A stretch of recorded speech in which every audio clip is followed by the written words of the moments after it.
Good afternoon, everybody. Let's see, I actually checked this time to see if everything was working.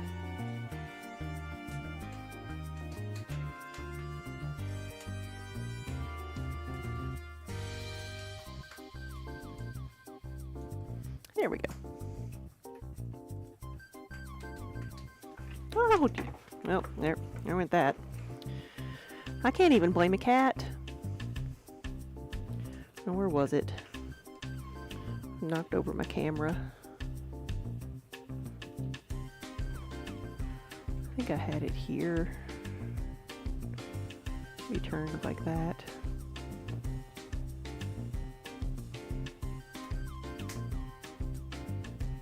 There we go. That looks about right.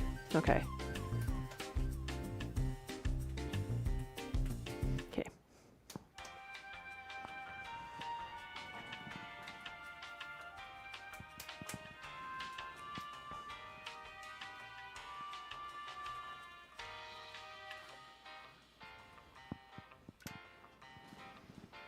So today's challenge is going to be how long is it going to take before I accidentally try to put my hair behind my ears?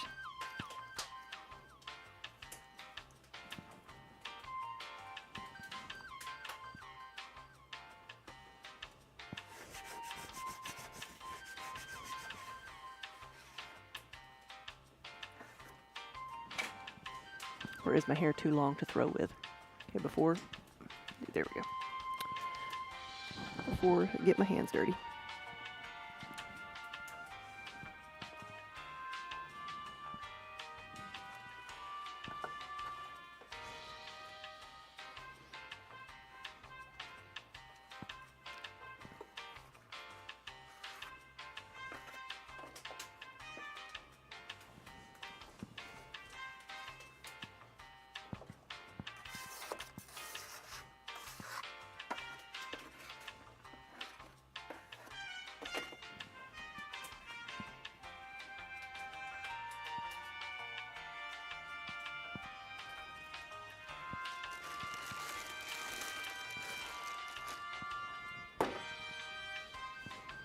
I'm going to be doing my regular mugs, and then I want to also do some potion bottles.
All right, let's see how tall this is.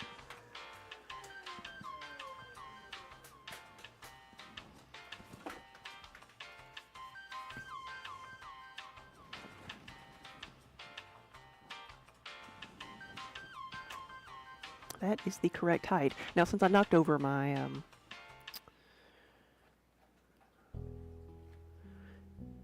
camera, I'm pretty sure. There it is. This is going to be wrong. Yeah, it's actually not as bad far off as I thought it would be. There we go.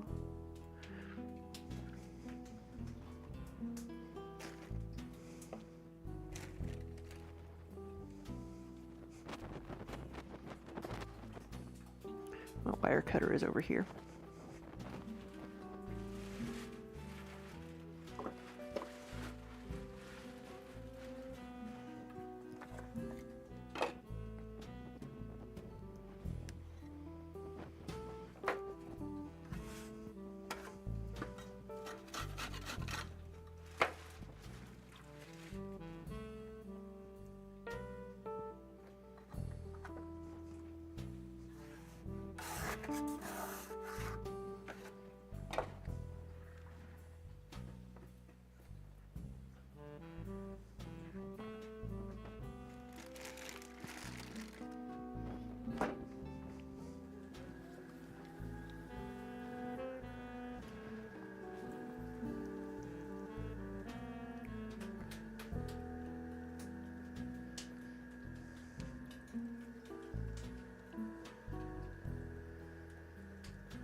Whoop, no, this needs to be taller.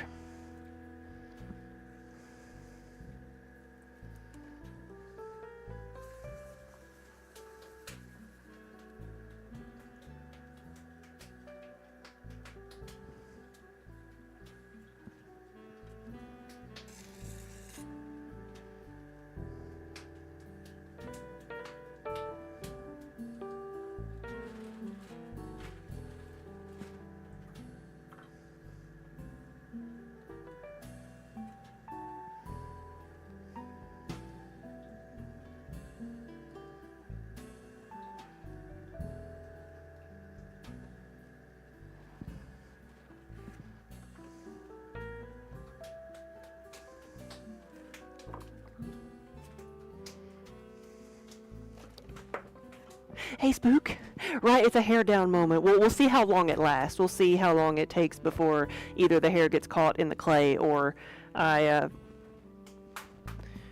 forget what's on my hands and try to put my hair behind my ear.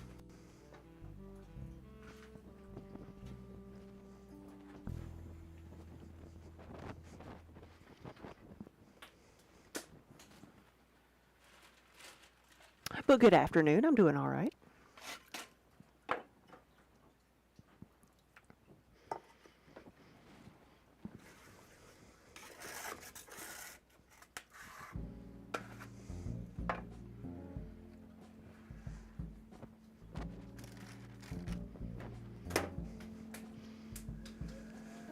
Spook, how's your day going?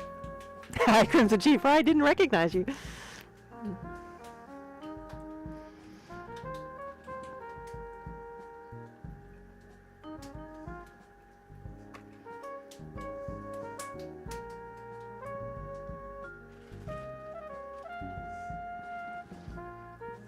I know it's time to cut it a little bit.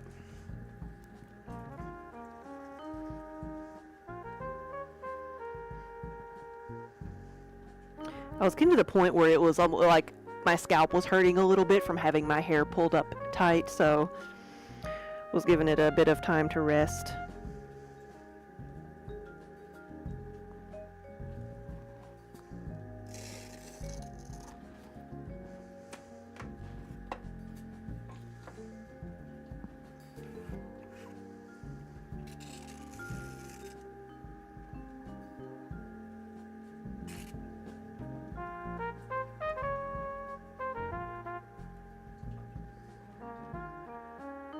Do they still do, can we still do predictions? I don't even know if we've ever done one. Do predictions like how long before she gets clay in her hair? As if that doesn't happen every day.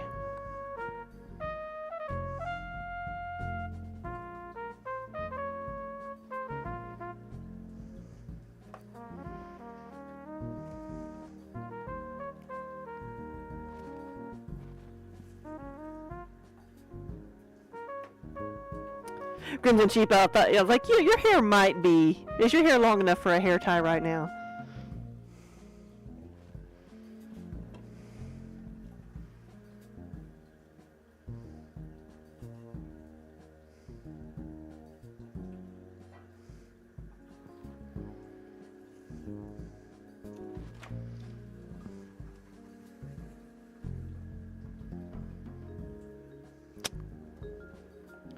Spook, you need to do some cleaning, but later, not yet.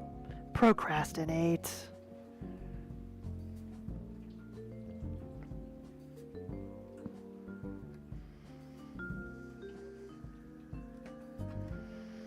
Right, I'm gonna play with it. Okay, this is where it's gonna mess everything up. You're just gonna have hair hanging over to the camera.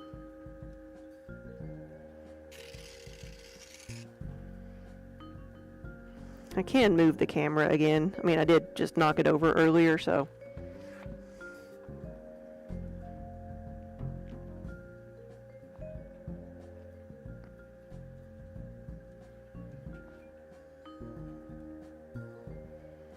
This one might make it. Probably just jinxed it. That one might make it. That looks okay.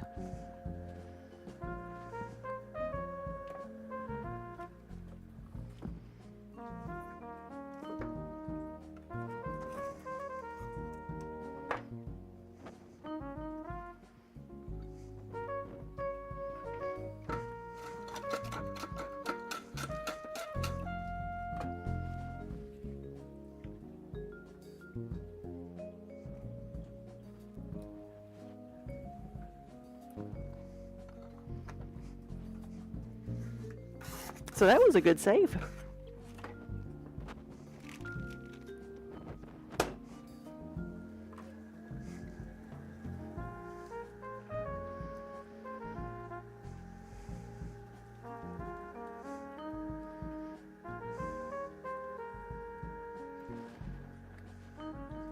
Prediction available. What are the terms? I don't even know. What is it asking for? Is that something you use channel points for?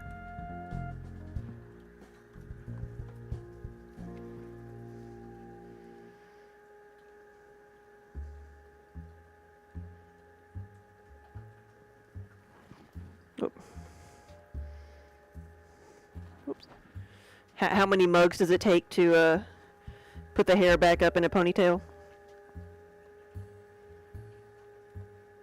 How long before the hair gets stuck in the clay?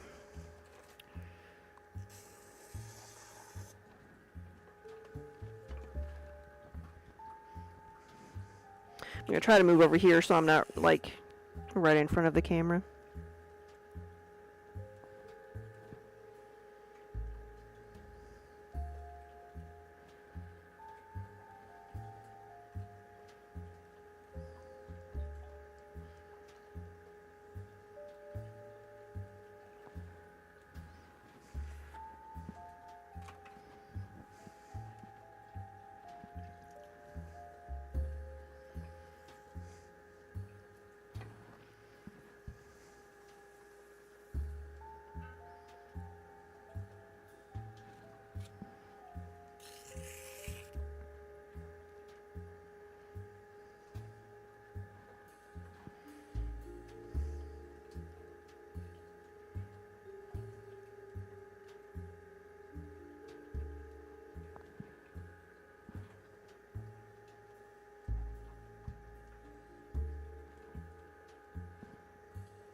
This is just, they just keep getting wider.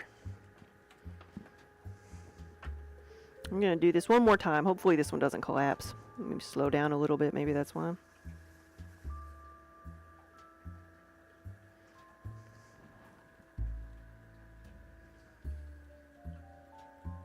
Terms are the stack of tiles in the background. What about the stack of tiles?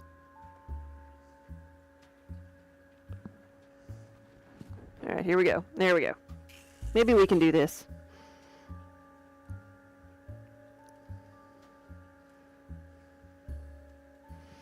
I just need to get my hair flipped down more precise.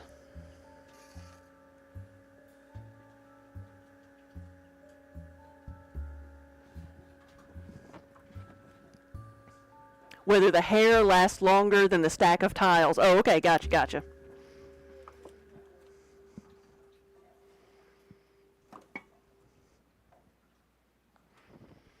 Oh, let me see what this phone call is.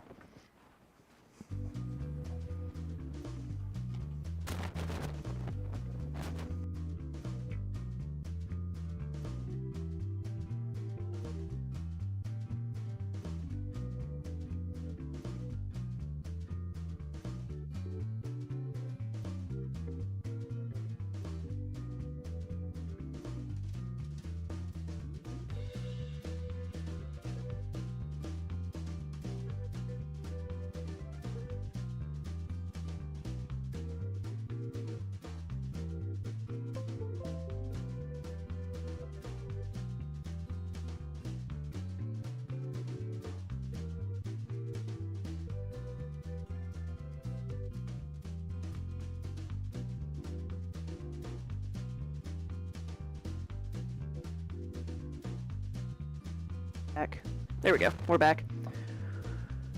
I missed it, but I am expecting a call, but I don't think that was it.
Yeah, we almost had some special guests on stream this morning. My had a visit from my mother and my nieces, so they were all in the studio. Minnie and Mir have gotten plenty of attention.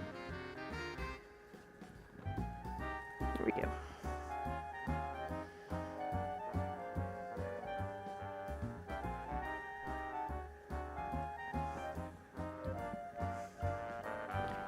Let's see. There we go.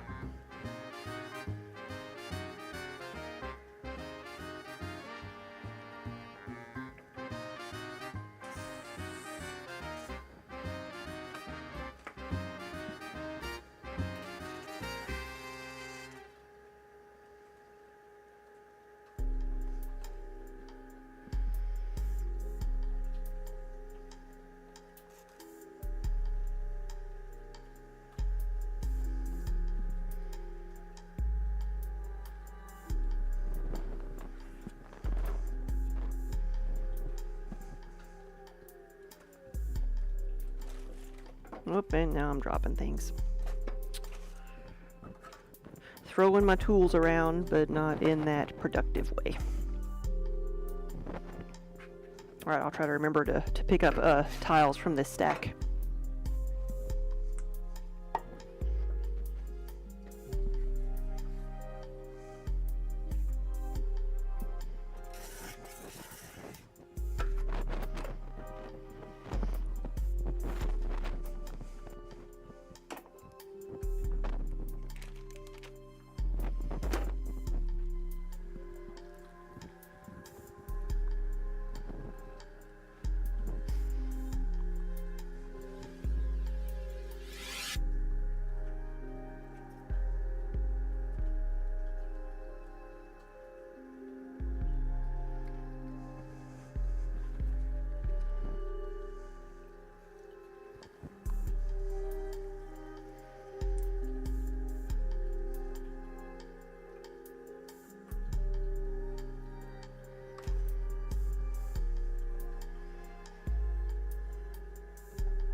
You put it up for 10 minutes.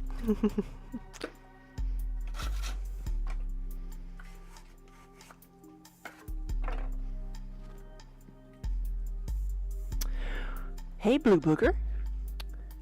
What is the tallest thing I ever made, and how tall was it? I made a vase that was roughly 24, I think.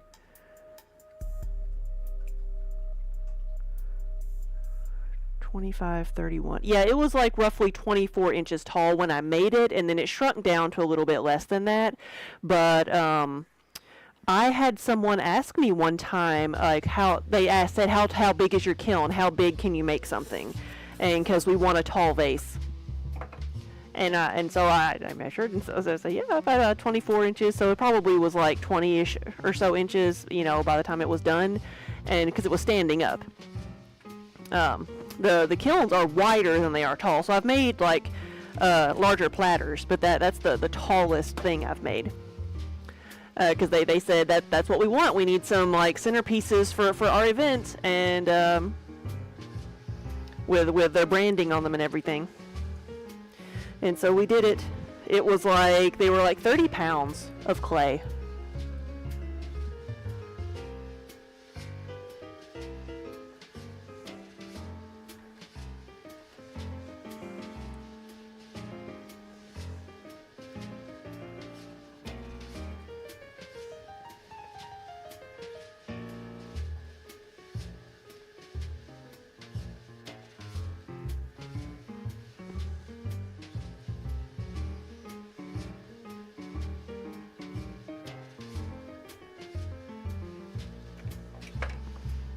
And then what I did was like I broke it into 3-pound chunks, and I made like 3 10-pound cylinders, and then connected them together, and formed it. Instead of trying to like center and work with 30 pounds at a time.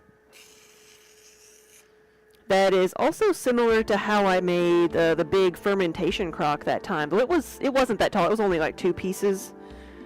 Only 20 pounds.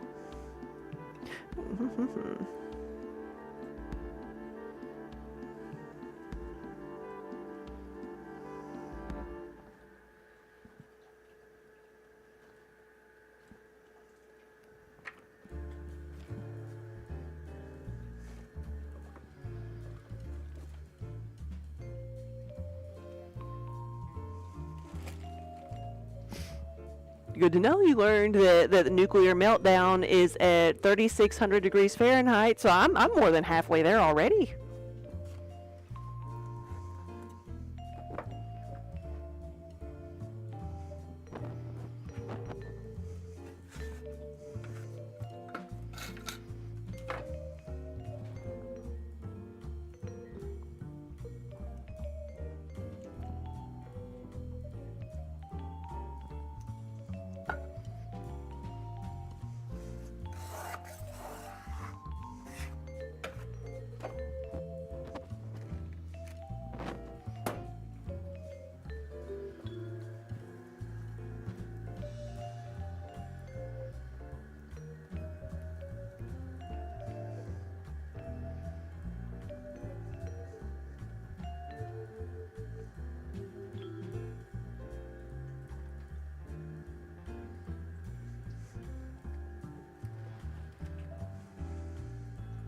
Right. Well, like I said, you could tell that's the first time I'd ever thought of using it.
That's new to me, Crimson Sheep.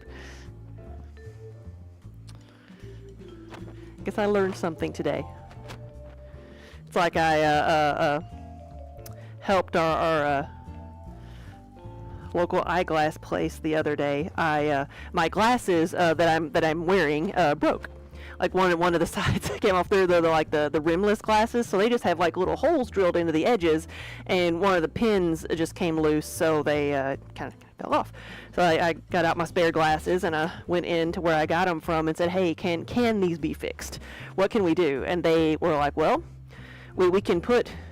I don't think we have any of this exact frame, but we can put new sides. That's what they did. They put new sides on there. And charged a little bit, which very reasonable price, and so they're working again. They're all good, but like that's like, okay, let's do that, and I'll wait for them. And they took the glasses back there, but they had been like loose for a while, and so I had kind of like adjusted them and fixed them, put some super glue on there, and they worked for a long time, and then they finally just like gave up completely and came off. And she, after being away for a while, she came out and was like, "Did you put super glue on these?" I'm like, yes, I did. Is that okay? And she's like, "Well, we can't get the pieces out. We can't get the little screws out because now they're super glued in, and like we don't have a drill." And I'm like, well, let me see. I was like, "You need a drill? You need a I've got a plethora of Dremel bits. You need to ream it out? Do you need it to be bigger? How much bigger do you need it to be? Like how much am I gonna ruin these? How am I gonna ruin them?" I'm like, they were already taken apart. She had already taken apart my glasses, so they weren't going back together no matter what. And so I'm like, "Here, let me go see what I can do." And I was looking around and I'm like, "Wait, doesn't alcohol like dissolve super glue? I wonder how bad this is." And like, what do I have around? Do I have rubbing alcohol in here? I have hand sanitizer. Let's just squirt some hand sanitizer on these things and see what happens. And hand sanitizer dissolves super glue. FYI. And so I was able to clean out the little sections that needed to be cleaned out, took them back, and they fixed my glasses.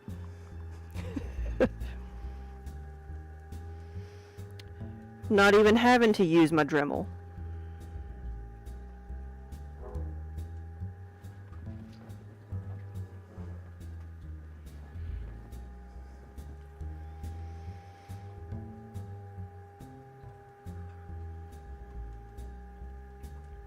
Yeah, it had the kind of I guess the earpieces on my glasses were the kind that were bendy, so they're like were hard to break, which was good for me. These are the kind with hinges now, which they feel a bit more stable. So I might just go with these the next time I get glasses.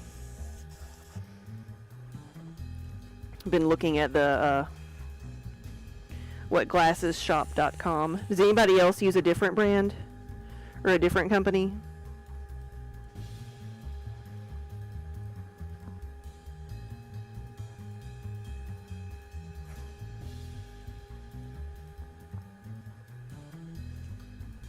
I buy direct. Oh, that's another one. Yeah, Zenni, another vote for Zenni. I like the rimless glasses, like what I'm wearing.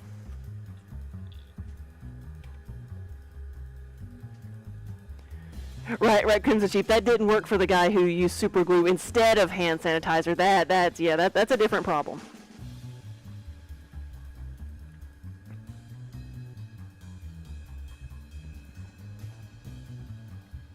Spook, I've not even heard of that one. I haven't seen an ad for that. Of course, once you open up a browser, I get ads for all of them.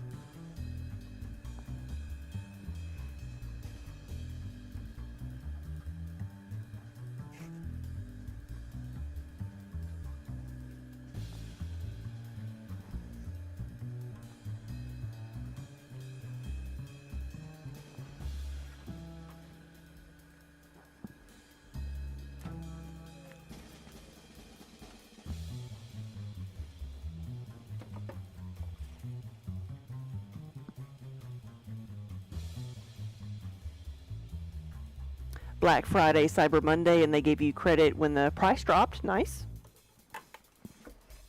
Yeah,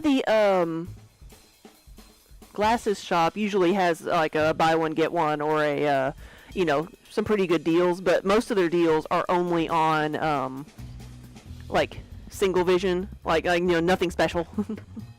Or like just the frames, which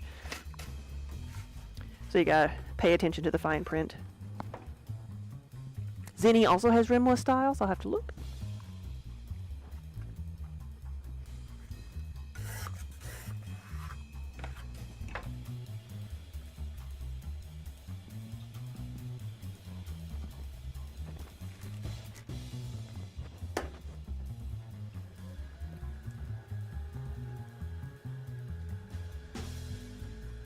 Yours, you get the plastic frames, progressive, blue blockers, anti-fog, all that for $85 plus shipping. Whoa.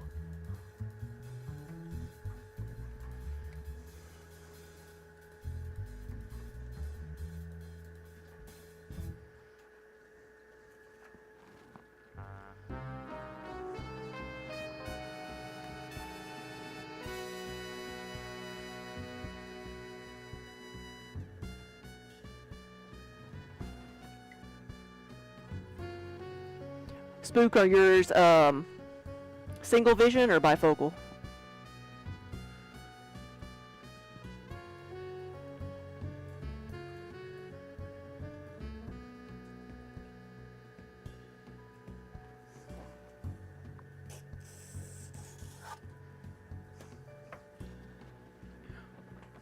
Bifocals without the line. That's really good. Okay, I'm gonna look at them.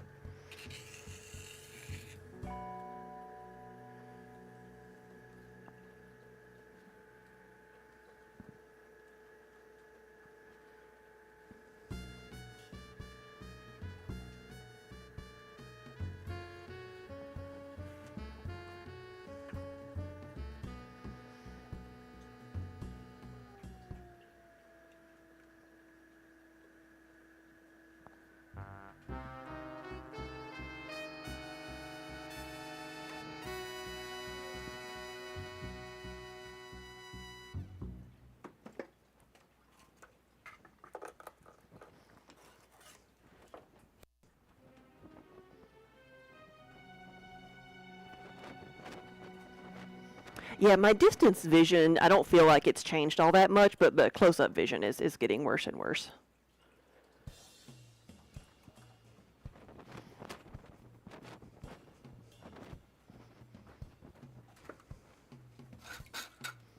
Like when I'm doing close-up detail work here in the studio, I just take my glasses off. There's like, you know, it's just easier to do that.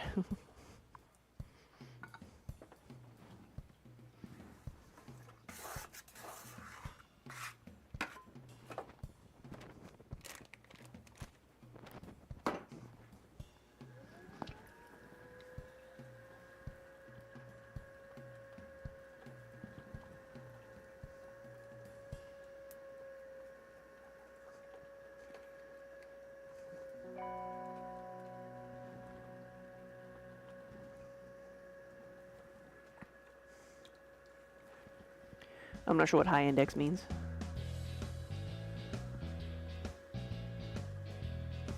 Yeah, that's a good deal too. Okay, there we go.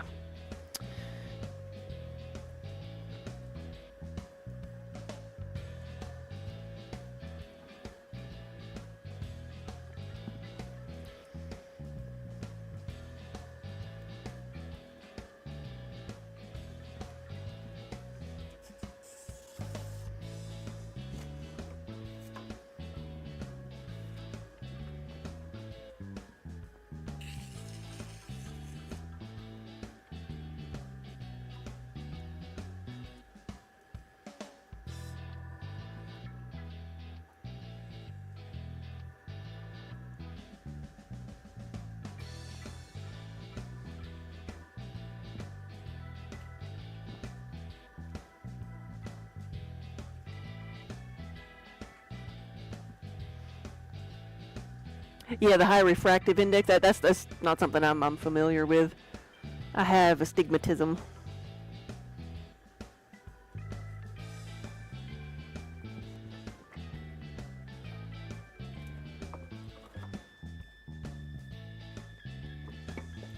thing I need. I need the thin lenses, so the thinnest they can go.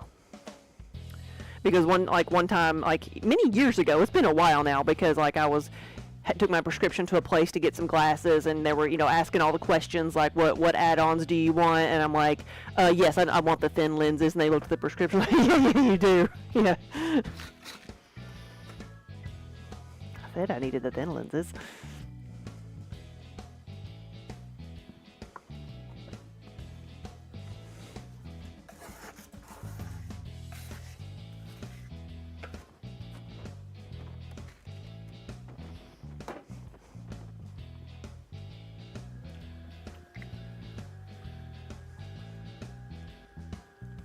Everybody's got astigmatism. Yay, we all have oval-shaped eyeballs.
I don't remember if I've been picking from this stack of tiles or not.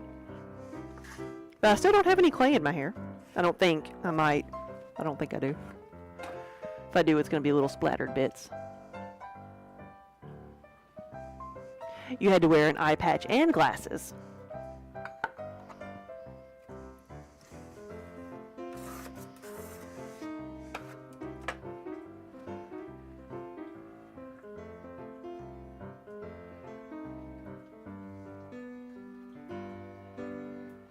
There we go. A study from 22 concluded that people with ADHD were 1.8 times, almost 2 times more likely to have astigmatism than those without ADHD.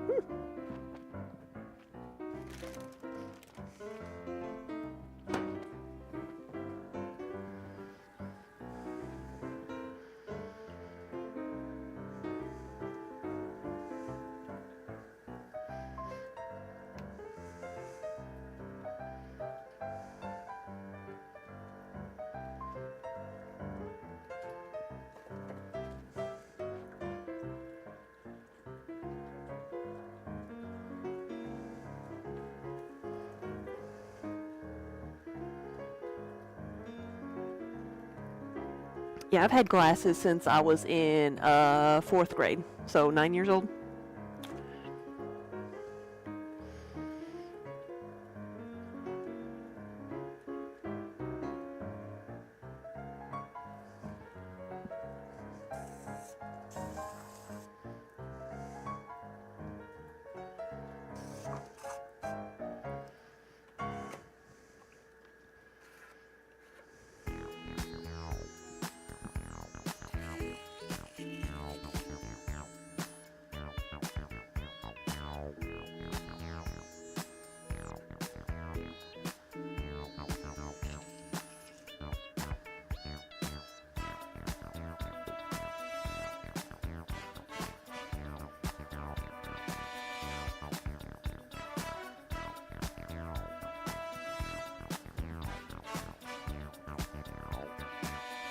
Oh, no, no, no. Almost.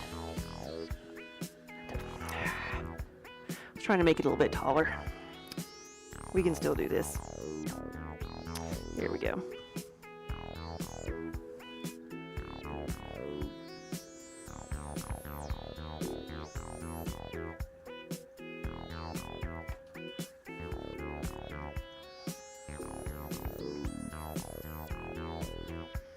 Was I've had, like I said, I've needed some type of glasses or, contact lenses since I was 9 years old. But in high school, I got contact lenses, and I wore those through college until they quit making the type that I really liked. Like I had the kind that you clean. They were like yearly contacts that you like had to take care of. Now I don't even know if you can find those, but the ones like the weekly disposable contacts or the daily use, like I cannot stand them. And I don't know if it's because I've gotten older and my eyes are not used to contact lenses anymore, or if because I work in a dusty environment, a dry environment, or what, but I just don't like them. Oh, thank you, Crimson Sheep.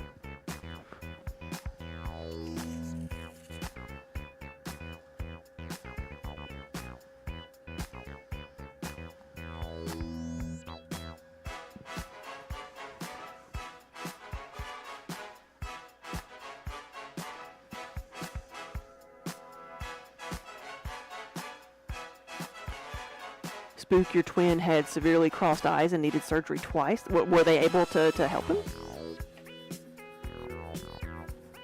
No.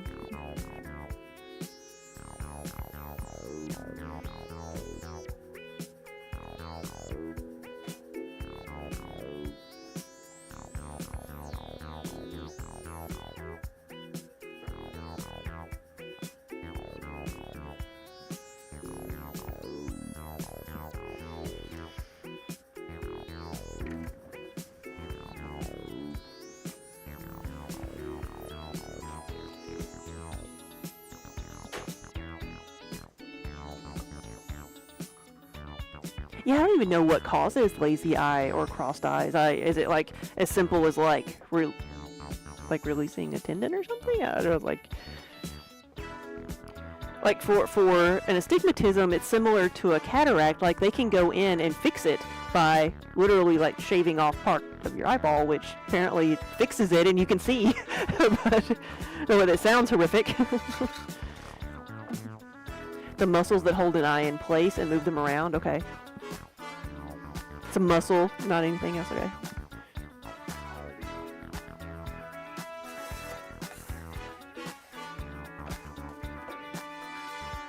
They had to shorten some of the muscles to move the eyeball.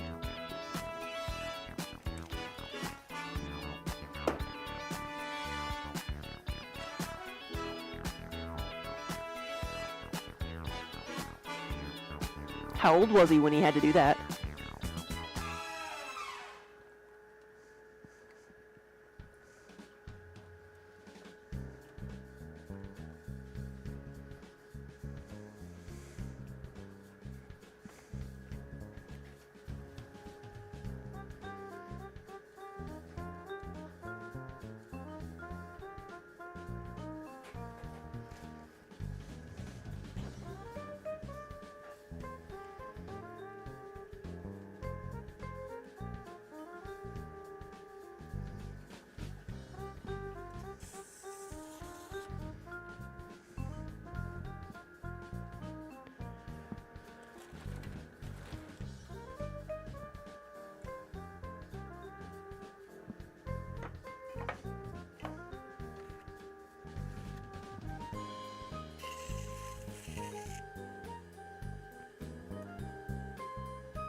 Oh yeah, your dad's had cataract surgery. So is mine. He's had it in both eyes now. But yours had it 3 times? And yeah, you have to stay awake and watch it happen, yeah.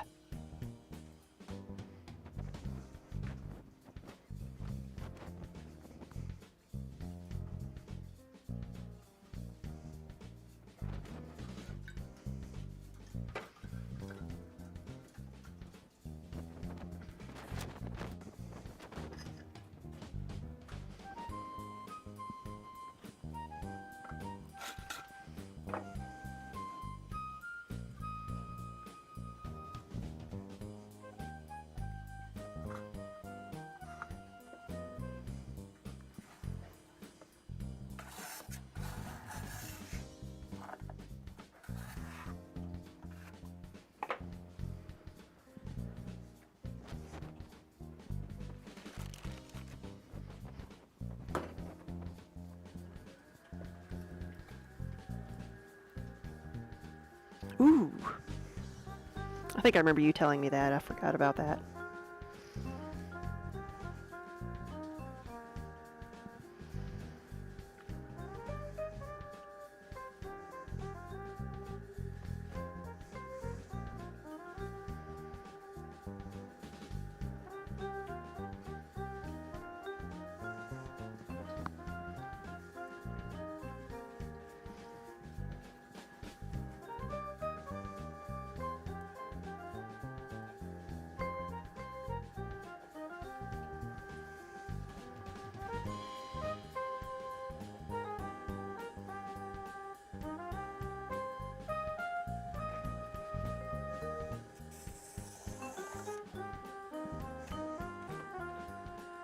Just woke up one day and couldn't see out of that eye. Whoa.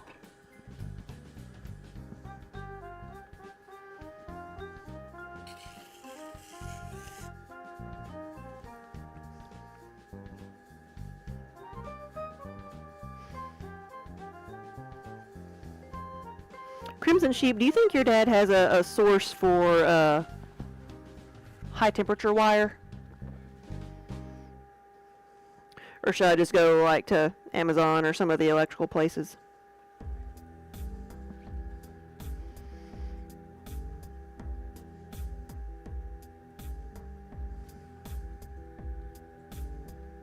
Like a lot of the places I see are like 100 or 200 feet of it are like $300. I really don't need that much, you know.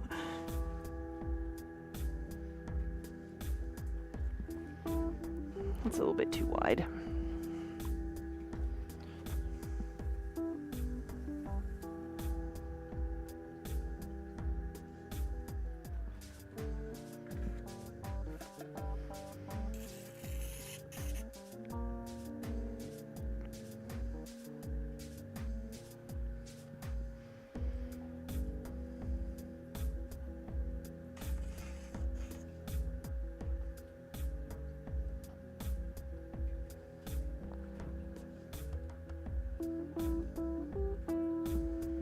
There we go. Okay.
Okay, I did see some. See, the electrical supply places want to sell it as a 1 or 200 foot roll, and I don't need that. I did find like 25 feet of it on Amazon for, comparable price, but I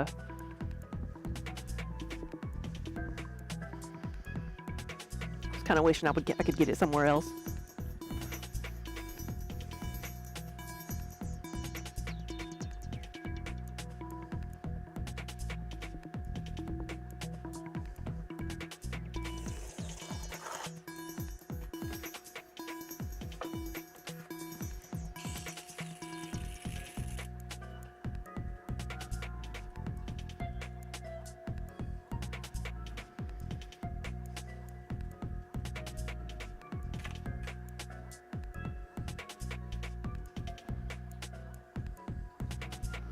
Uh, 12 gauge.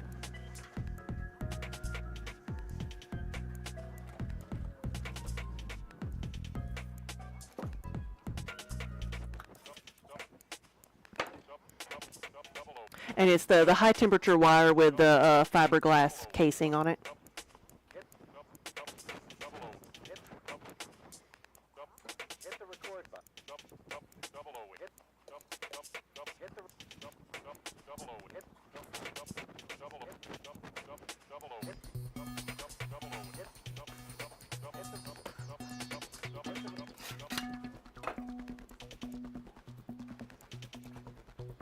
I think Amazon has it for like $2 a foot.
Whoa, there was a splatter, but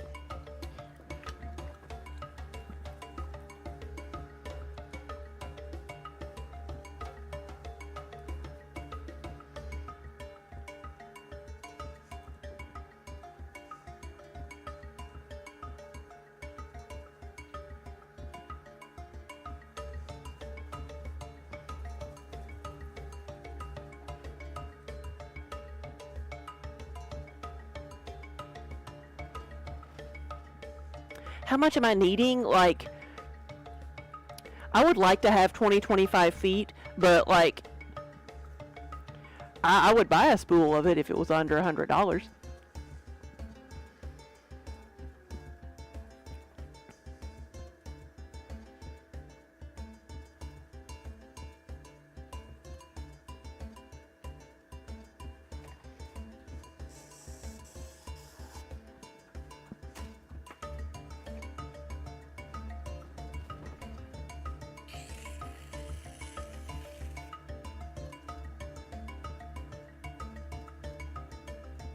Yeah, I'm just completely out of it right now, so if I replace connectors or relays or whatever, I just need to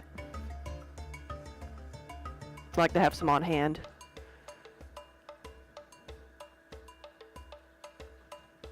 Oh, just the sleeve? I didn't know you could purchase just the sleeve. I did not know that. Honestly didn't realize that it was the sleeve that was the expensive part.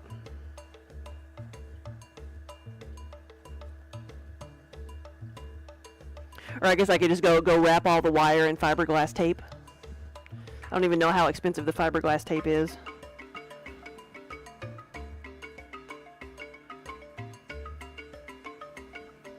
Yeah.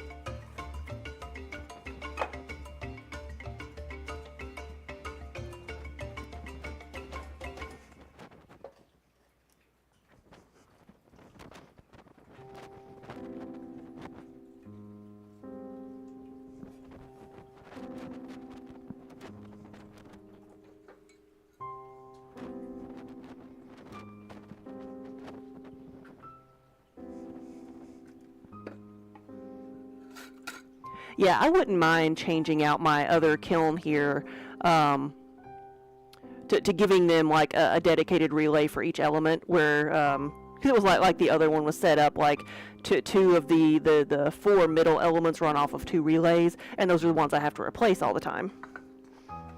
Whereas the ones y'all put in, I haven't had, like, some of those, knock on wood, some of those are still the same relays. They've never had to be replaced. Now I'm gonna have to like redo all of them in the next month, I'm sure, now that I've said that.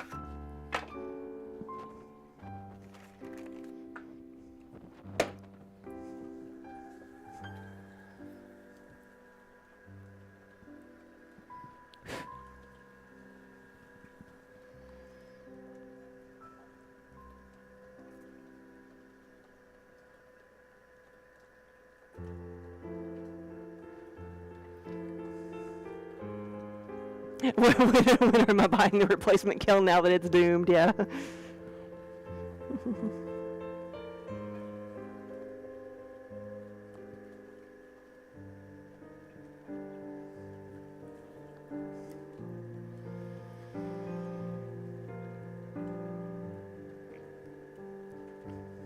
Oh, I haven't checked on the eBay listing that I saw last week. So I'm part of a group that's called Clay Fail on Facebook, and somebody posted this eBay listing that was like, it's an eBay listing for a small Olympic kiln, which, okay, the small ones are still going to probably retail for $2,000 to $3,000, brand new. And somebody had listed this for like $1,700, only used once. Somebody had gotten it from a school auction, and somebody sold that to this person, knowing very well what had happened to it. Like this kiln, they're like, you only used once, comes with kiln furniture, and you go to the pictures of it, and somebody has had a massive, like this kiln is ruined because somebody has only fired it once, but it was horrifically like overfired, so everything that was in the kiln has melted to the bottom, and it's all stuck. But somebody sold this to someone else at auction. They're like, oh, what's wrong with it? Does it work? Oh, yeah, it worked the last time we plugged it in. It might need a few new parts, but you can find those easy. Okay, good. Yeah, this is how much these retail for what? Oh, okay, yeah, good deal. I'm putting that on eBay. Yeah. Comes with all the kiln furniture because it's all welded together into one lump.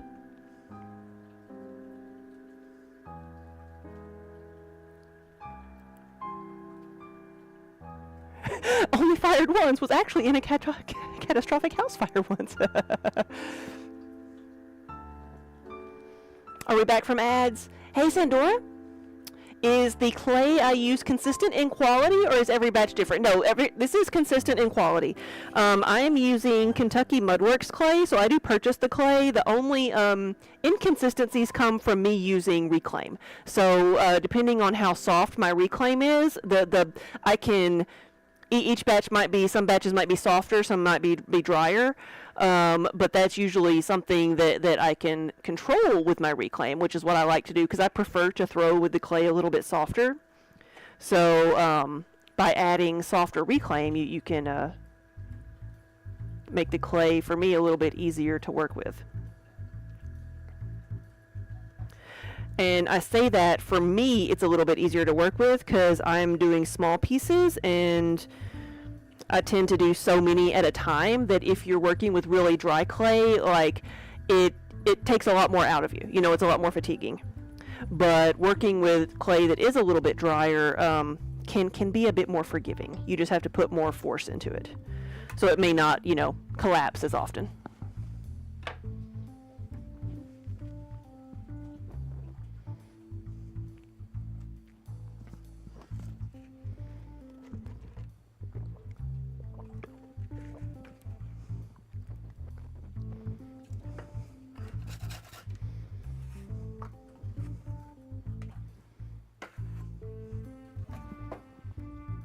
Okay, good. You could hear that. Good.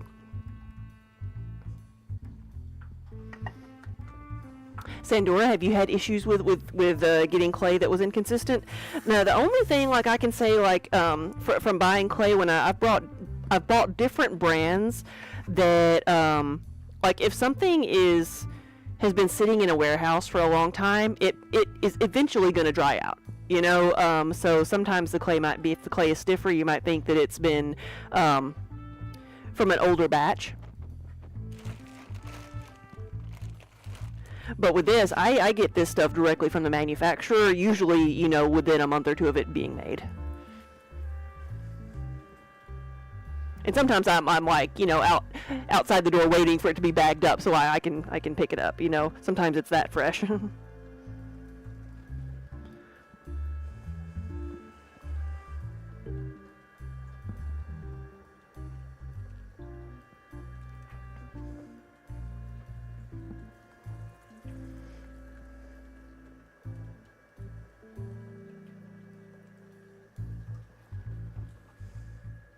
Yeah, I would just talk to the manufacturer if it's something bad. Like one of the standard brands that I used for a long time, I had metal chunks in it.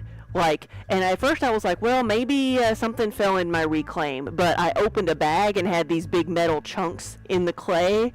And so, at that point I just contacted the distributor and they replaced it and reported it because I wasn't the only one finding this debris in the clay. And so it could have been something as simple as a machine breaking down and leaving something in the clay.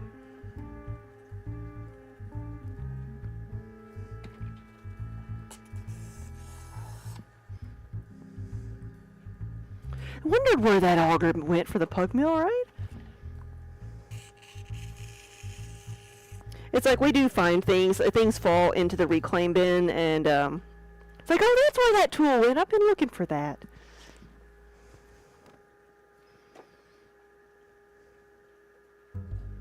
Or one of the best ones, I recognized immediately what it was from. It was the slab roller has some bolts in it and they got vibrated out, and we have the scrap box for the clay from the slab roller underneath it, and it had fallen, the bolts had fallen into the scrap box and made their way all the way through the Reclaim to the pug mill to the wheel.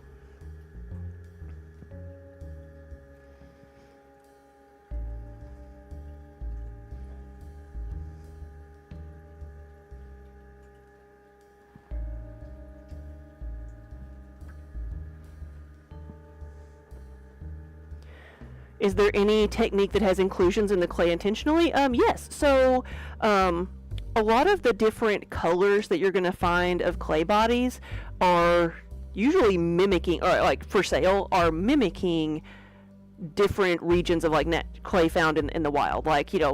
around here we're going to have a lot of iron-rich clay bodies. Some places have like clays that have like different minerals in them that maybe they're yellow or green until they're fired, then they're a different color. So there are different, you know, naturally occurring clays that have different, you know, properties and such, and one of those is having speckles in the clay. And that and it's just a higher content of minerals in the clay that leave little like black specks, and some people like that look, so you can buy speckled clay that has little bitty tiny bits of magnesium in them.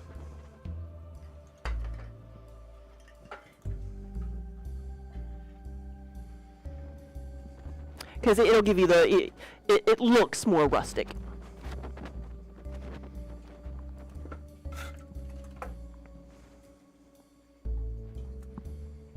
But not to the point of the chunks that I was getting in my clay, when my clay was not supposed to have speckles. Same thing with like adding grog to a clay body, adding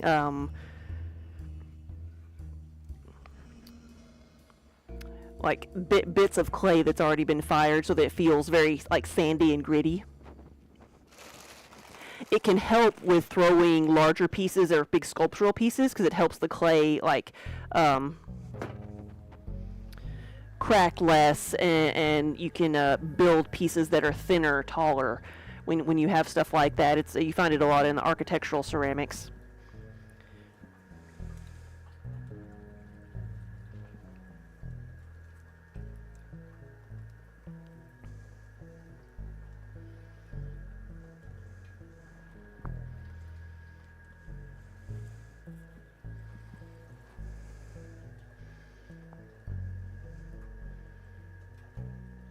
Yeah, paper clay was big for a while because you could add like take your clay body and shred something as simple as toilet paper, you know, hydrate it and shred it, and then add the fibers to your clay. And for sculptural uses, it made the clay extremely strong in the wet stage, and then all that paper burnt, so you could make really like fine detailed things, and then all that paper would burn out, and so it was lighter weight, but it is not all that good for like food safe stuff.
See, it's interesting here. I keep like making these much wider than they need to be, and I'm wondering if it's because I'm not leaning over a certain way because I don't want to get my hair in the clay. I wonder if that has as much to do with it, like I'm looking at it from a different angle.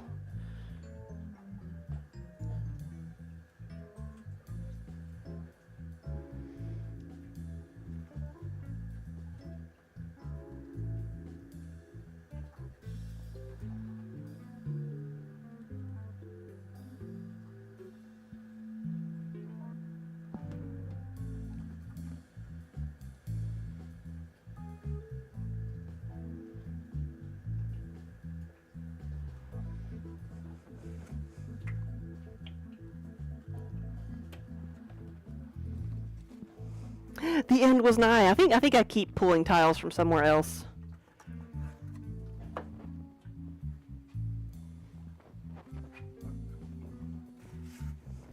Because how many tiles were there? We've done 10, 15, 16 pieces. I think I keep forgetting to use these tiles.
Is the wheel going too fast?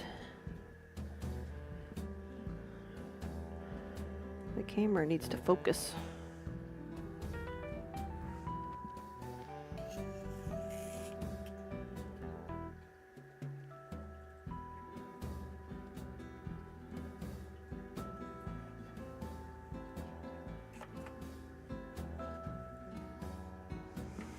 Well, I think that's close enough.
All right, so this one makes 20 pieces.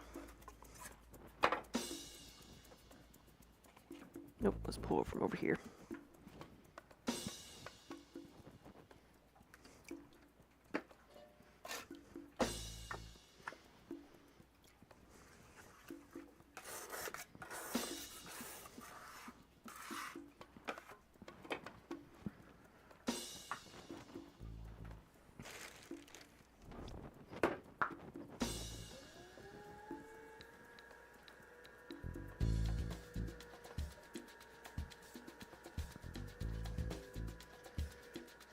I would like to do 30 of these, I think, and then I am wrong. That was 25.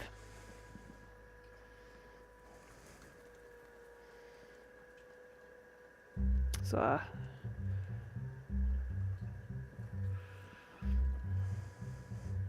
I was wrong, but for once I've made more than I thought I did.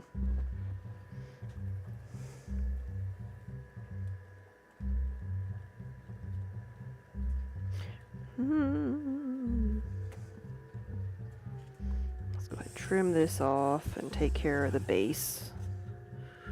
Maybe.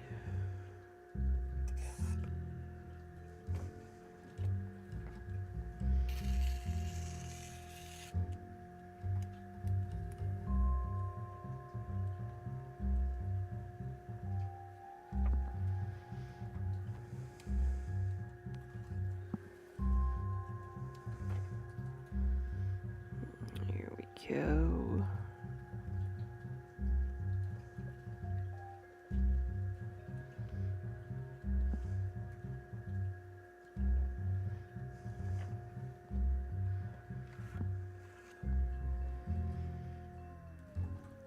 Slow this down a little bit.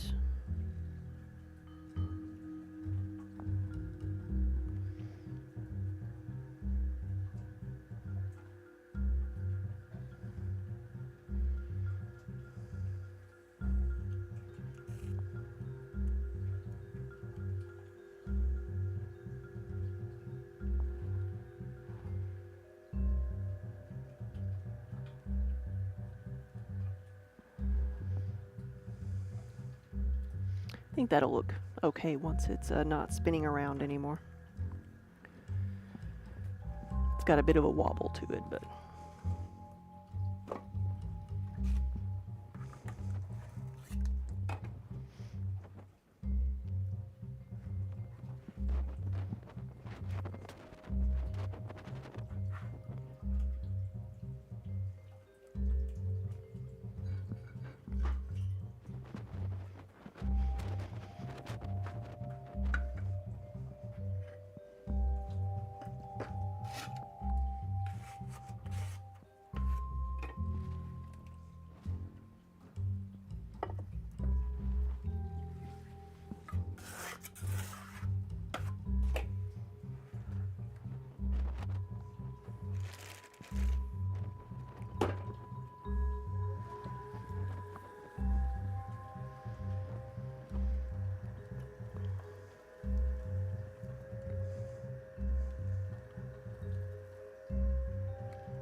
I keep looking down at my mic and thinking that I've got clay in my hair.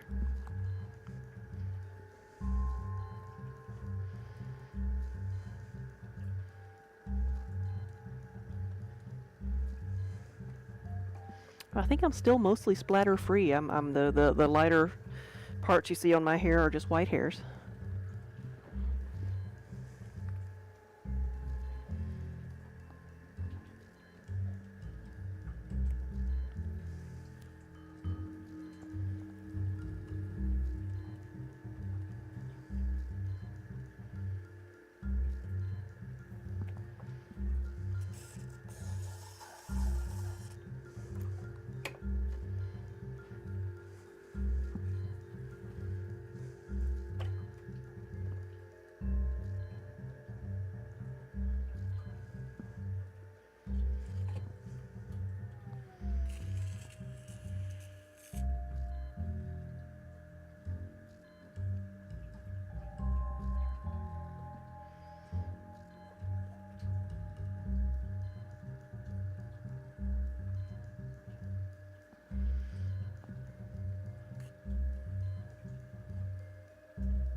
All right, we do have 2 more of these to do, so we have 28.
All right, here we go. Here's the last of these tiles. I finally remembered to use them all.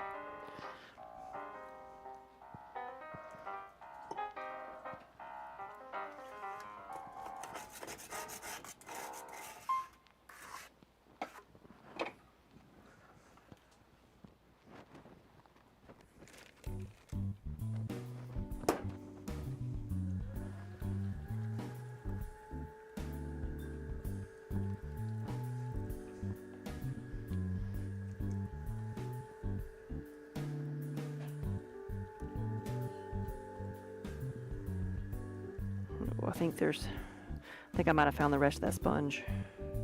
Or is this a new one? It's not a very big piece. Yeah, it's one of the blue ones. We've been finding lots of little chunks of the blue sponge.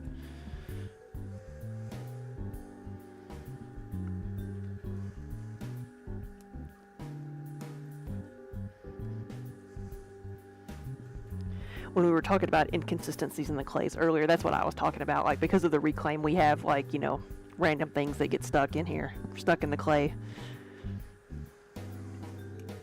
that I don't find until I'm actually using it. Mostly sponges, but occasionally bolts and tools.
Alright, so that is 30 of those, and what I want to do next is potion bottles. So, we'll put down one tile, and then use it, because potion bottles, I can usually just pick up off the wheel.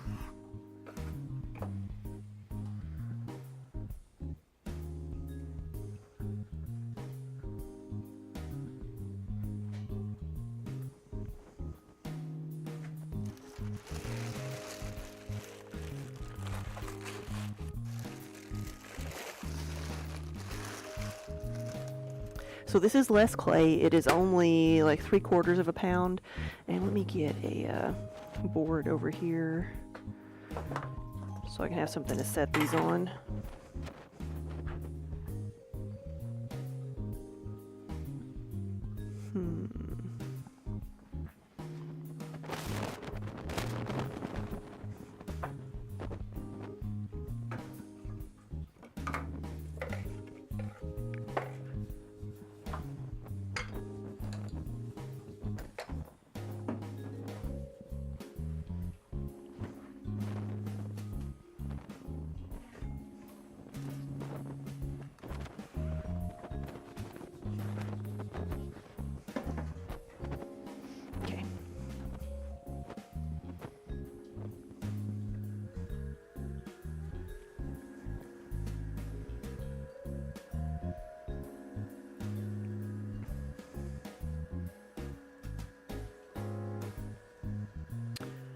So like I said, these are going to be the little potion bottles. They can also be like just a little bud vase, but they will come with a cork.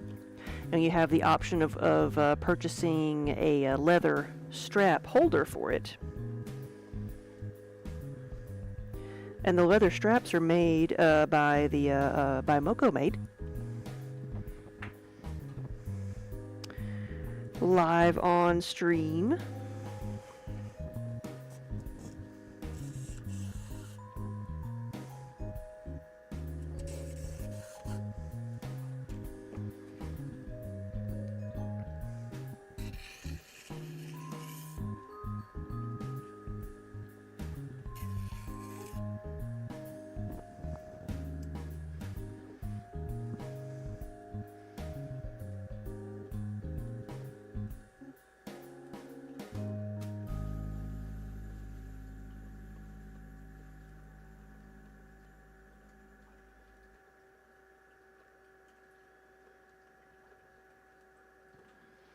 Will never be this easy again.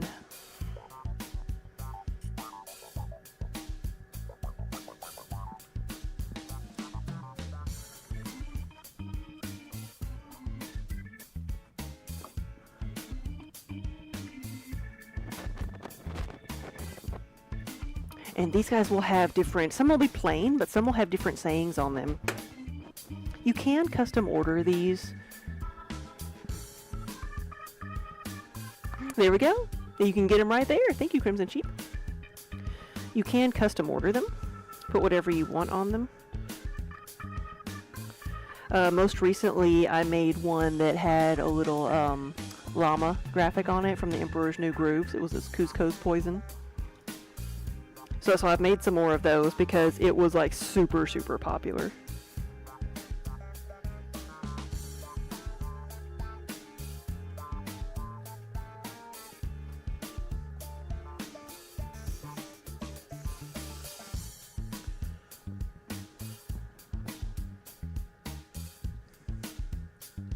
Gamer Gal, yeah. Well, look on our Instagram or Facebook. Look maybe on just Facebook. I forget where like exactly it was posted, but there is a picture of it.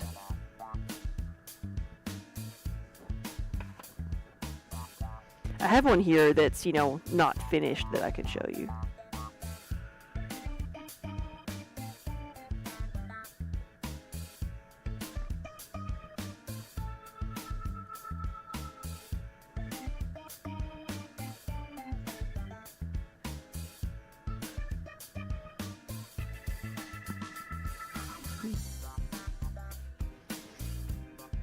No, I'll go talk to him. Okay, I got somebody here. Let me finish this one and I'll be right back.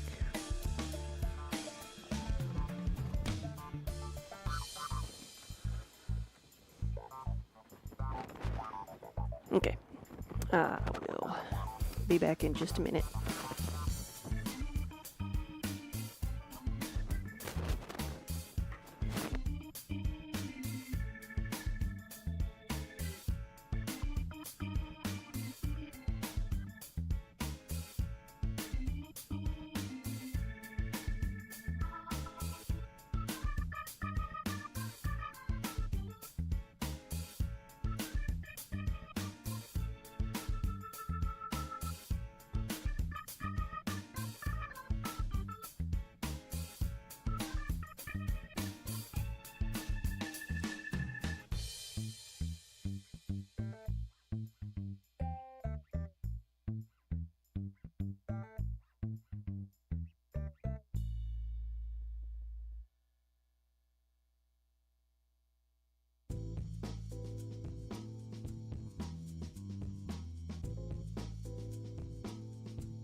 because he saw Mir like back here in the box. He's like, "Oh, is that Kiba?"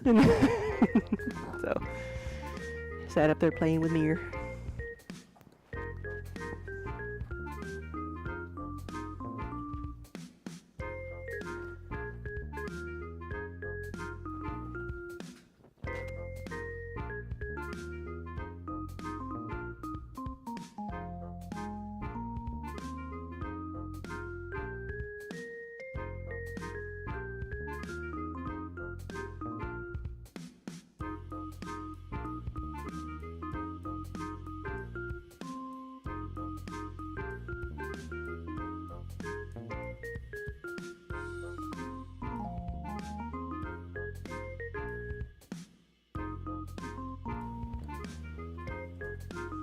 All right, here we are. Are we back?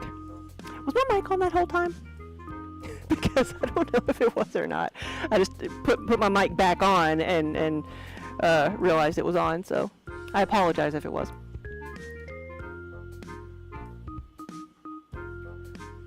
But I was going to show you this. Bye, see you tomorrow. We were talking about this before I left, but this was a Cusco's potion bottle. It's the little llama, and it can be in any color. I'm gonna try to make a few more of these.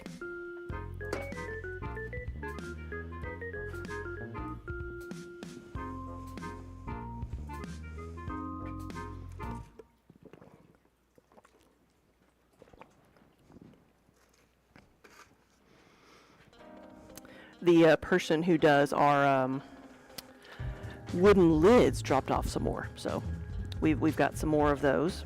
Need to see if we want to put those like in stock on the website or what we want to do.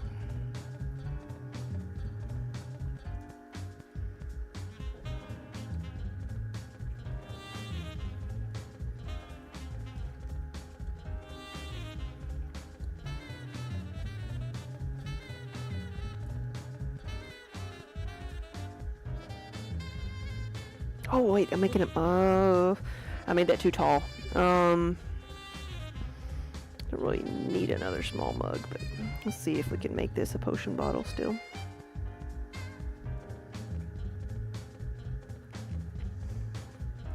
The problem is with the potion bottles is that you have to have you need some extra clay on this shoulder to be able to support that bottleneck. Let's see if that works.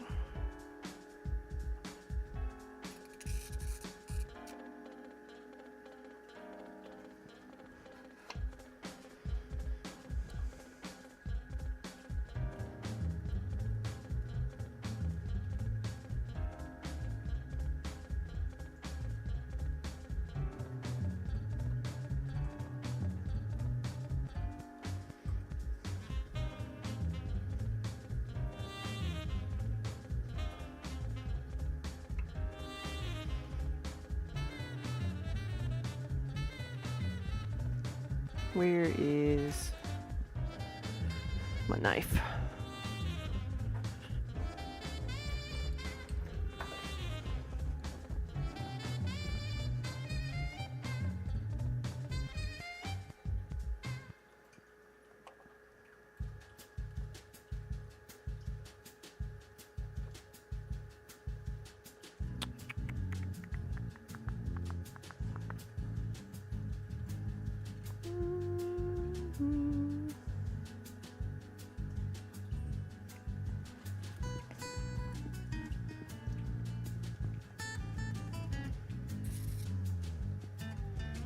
Maybe slow it down a little bit.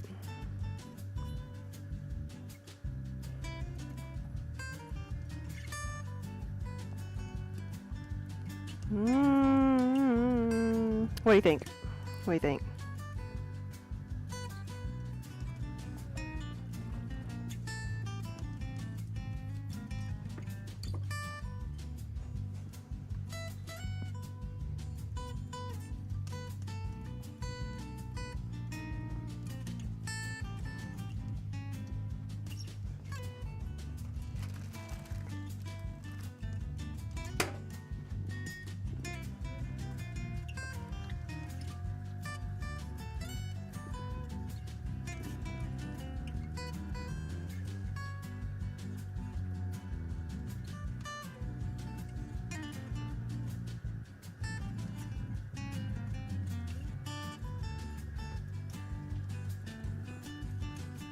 Yeah, they remind you of pomegranates. I can see that.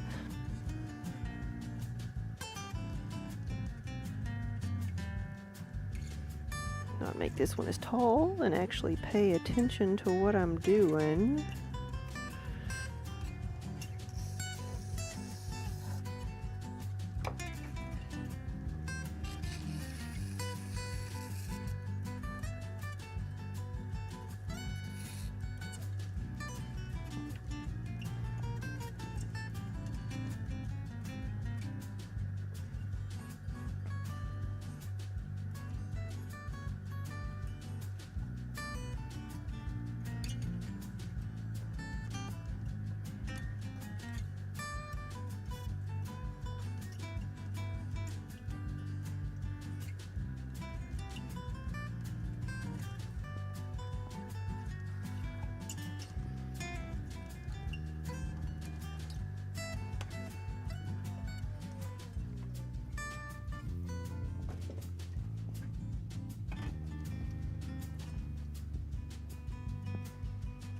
Yeah, pomegranate bud vases.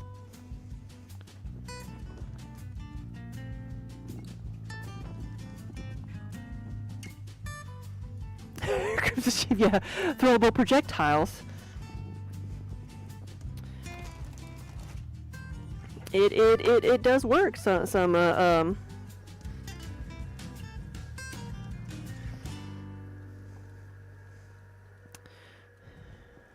medieval clay projectiles.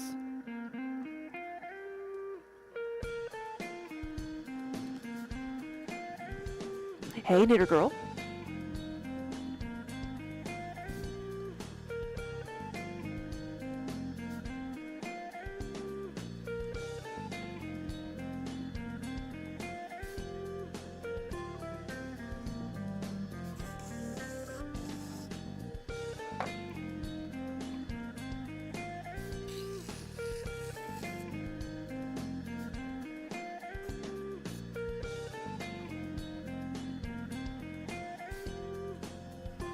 Welcome back, everybody.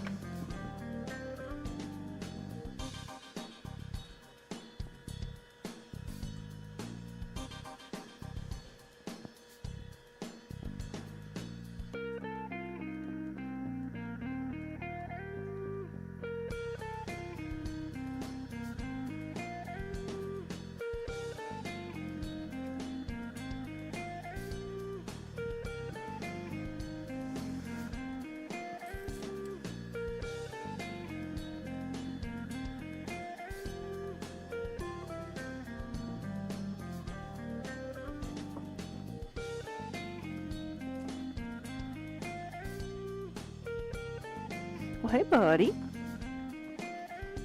You done being the door greeter? Like, he will sit in, like, his water bowl, his water bucket, he will stand in it, like a bucket like this. He will stand in it and drink, but he doesn't want to get his feet wet.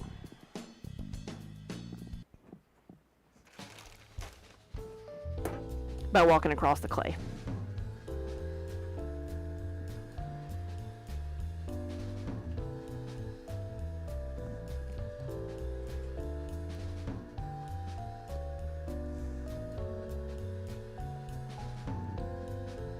He learned from Kiba. Oh, he did. Yeah, he was drinking the clay water earlier. I even got him a little water fountain because he likes to play in the water in the sink. But he still wants to drink the clay water.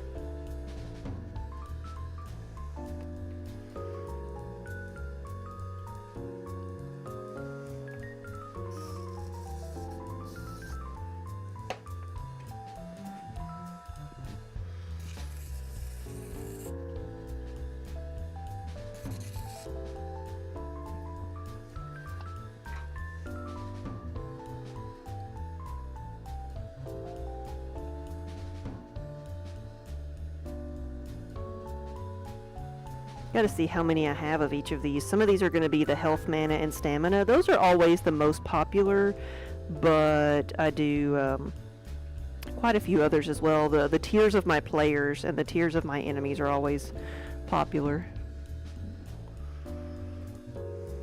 And just the plain poison skull and crossbones.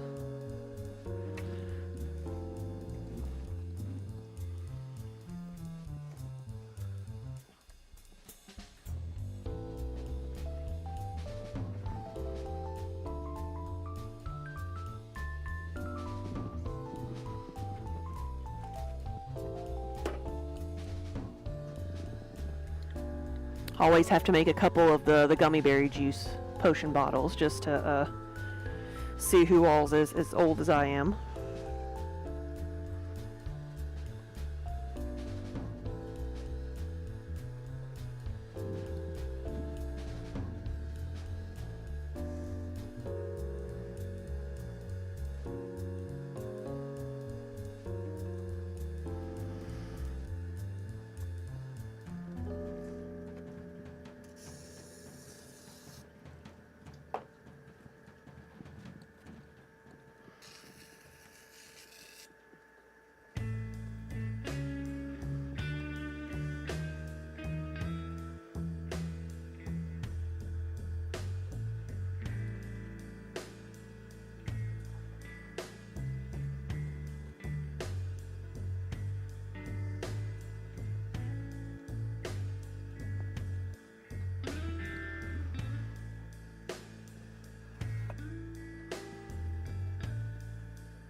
I want to do like 20 of these. We have 7 so far.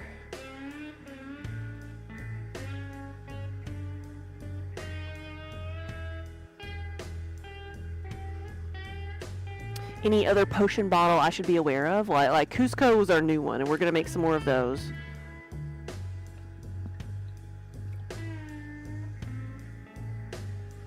Oh, that's right. There was a special one I was going to do. I need to look that up again and see what it is. I have to pull up my email.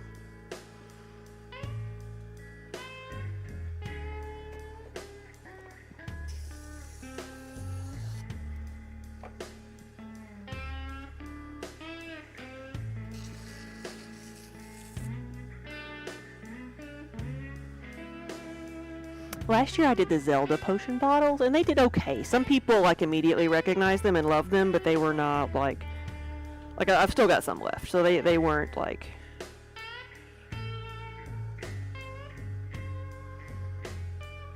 the most popular, but they did well. Probably make some more of those when I go to the gaming con, because I don't think I had them at Origins last year. Maybe I've just not given them that much of a chance.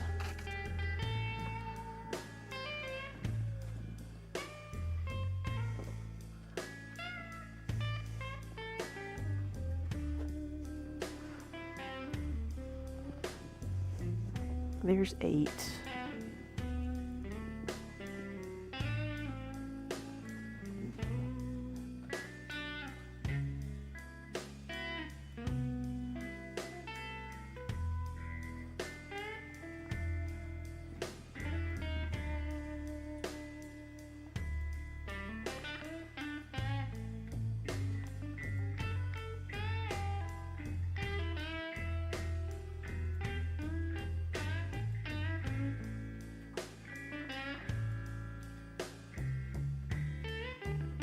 Okay, I've got a picture pulled up. So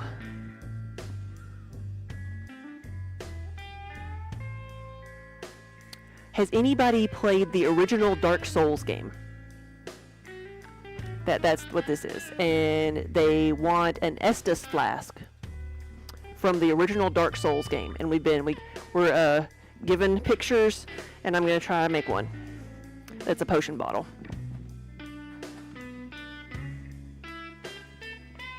You're thinking about Fan Expo Chicago this year? When is the Chicago one?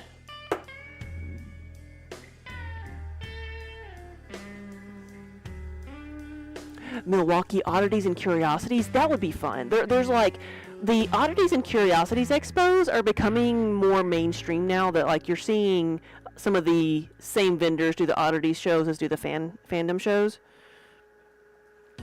And I was talking to like one of my neighbors who was an Oddities vendor, like about how that was a good and a bad thing. Okay, this one's going to be a little bit taller because it's not going to be as wide. Oh, it's in August. Oh, it's right after Gen Con. Okay.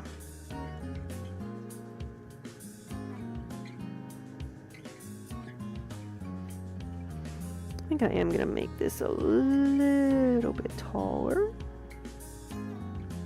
Do this and see what that does.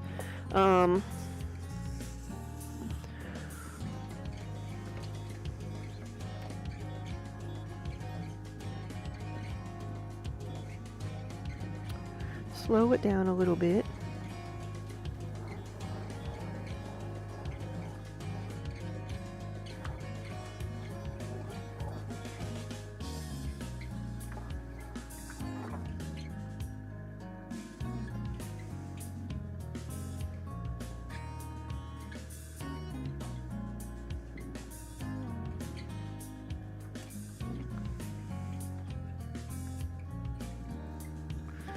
The water out of here.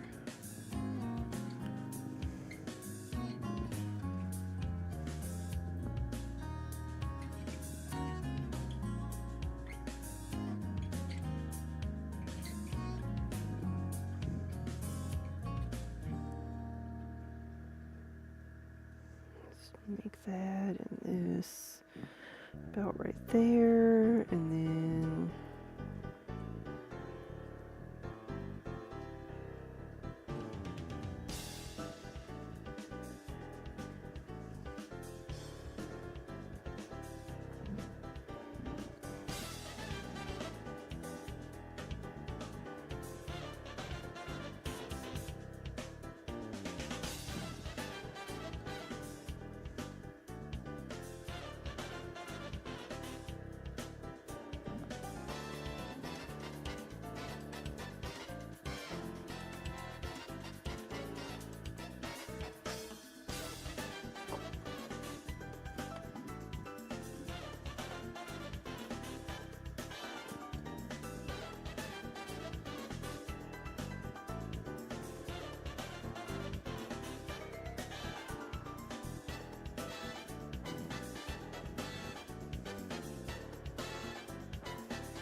that's looking pretty close.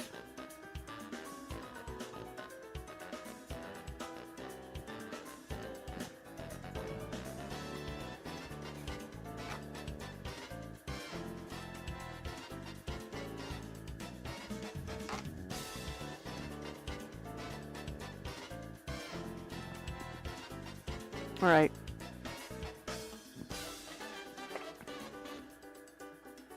This needs to be more, not so flared.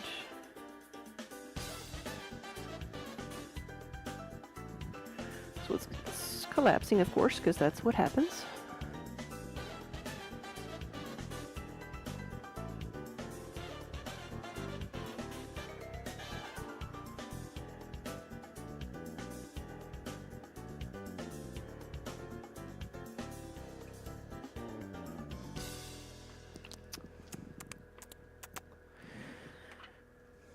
Well, if I quit messing with it, then the proof of concept gets better. I'll just take a screenshot and say, hey, is this close to what you're thinking? Because it collapsed on me.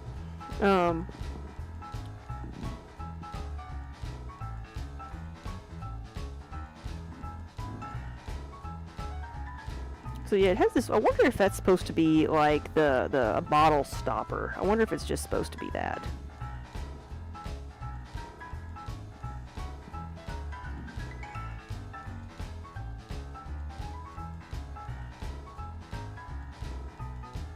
Let's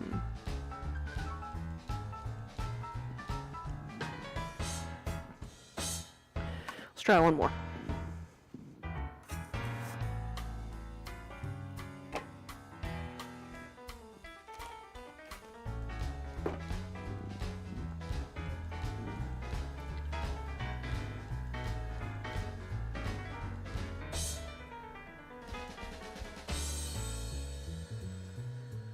So I think I had the height okay.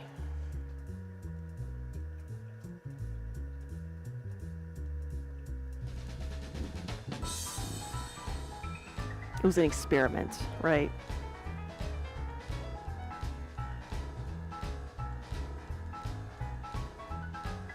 So with this one, I'm acting like I'm making a mug.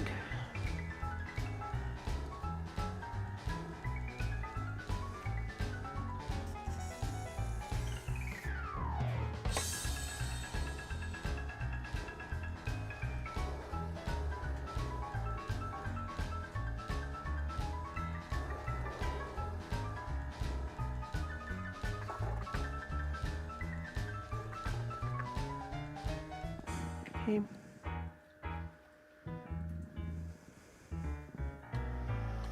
Some have it smooth, some have it more angular, so I'm gonna do this one smooth and then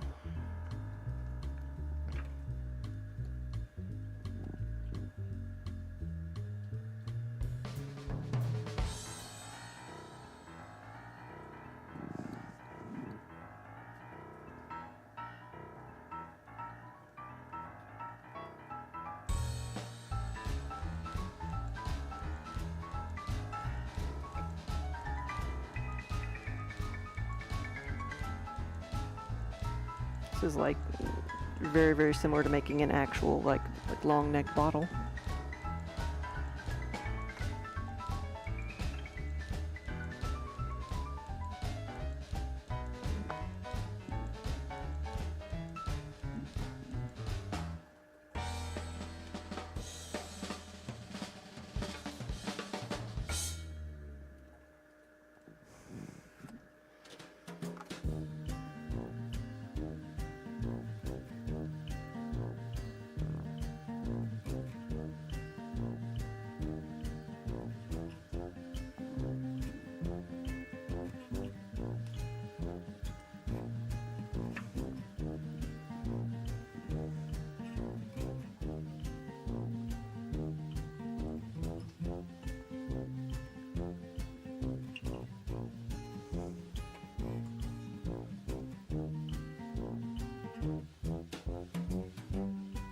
This is one of those projects that would benefit with some of with the clay being a little bit drier, because then it would hold its shape. Okay, so based on the picture, the top part needs to be a little bit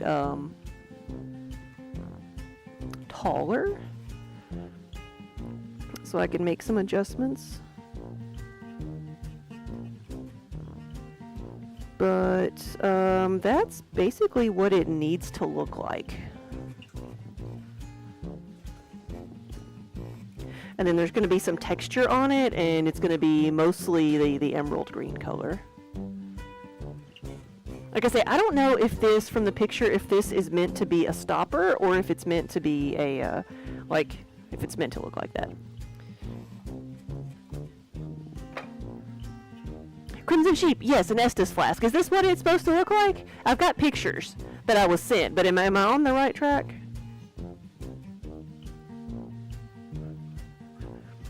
Of course, I'm going to send pictures of that to the person that's ordering this, but...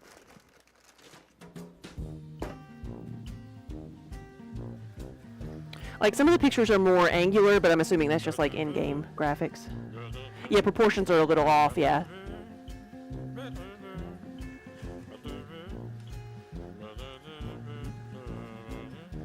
Gonna make some more of the potion bottles, and if I get a drier piece of clay, I may make another one of those.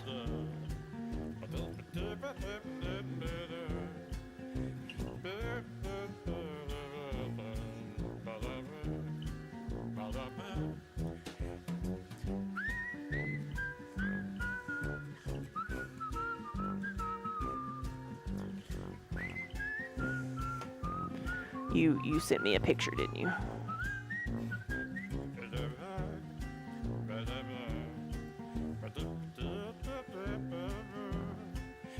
It's thinking about it. Oh, nice. Okay. So, okay, I'm thinking about it the right way. Yes, that's exactly what what they're wanting me to make. I know the top part needs to be a little bit taller.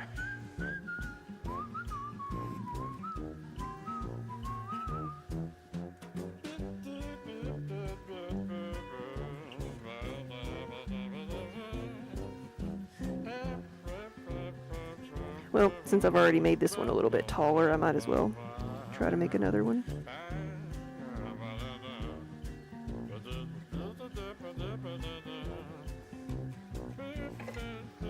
I forgot what I was doing.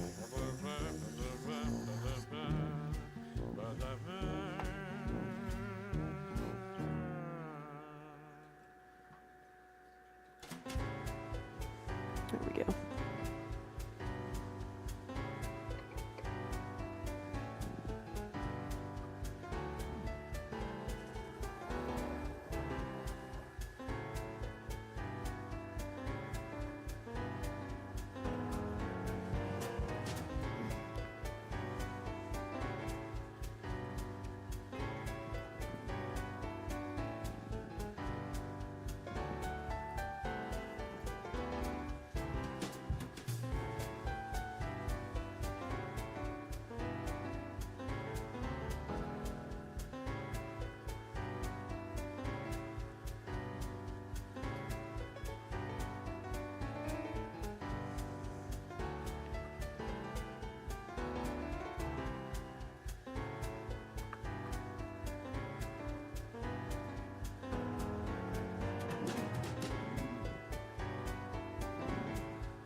Oh.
He's got this delicate part here where it has that, there's a hair.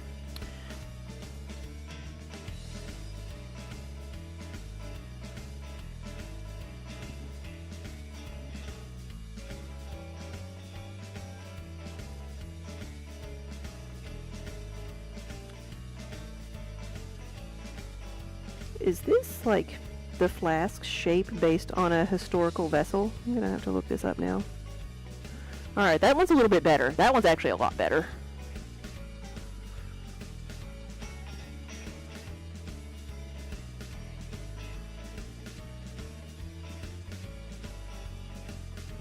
Okay, I'm gonna keep that one.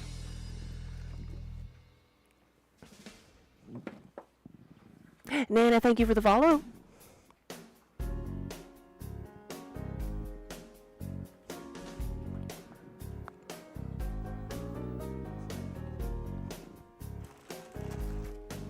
Alright, now I'm going to try to remember to make one of my potion bottles.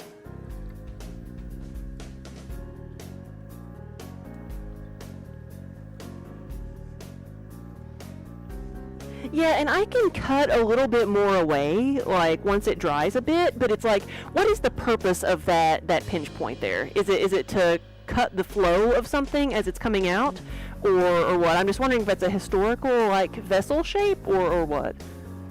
It's like a cup on top of a cup, yeah.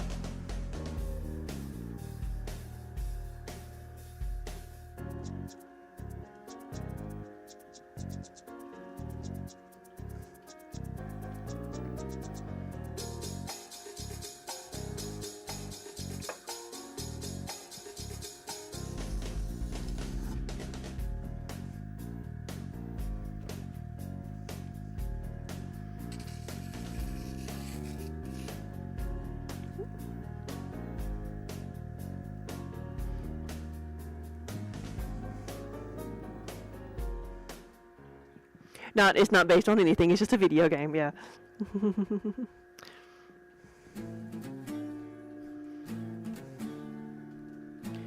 Well, right now I'm making some of my regular potion bottles.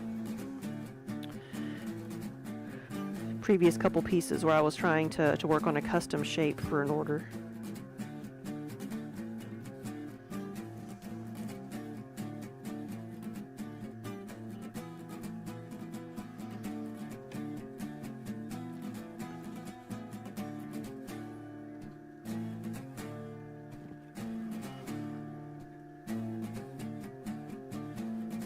There we go.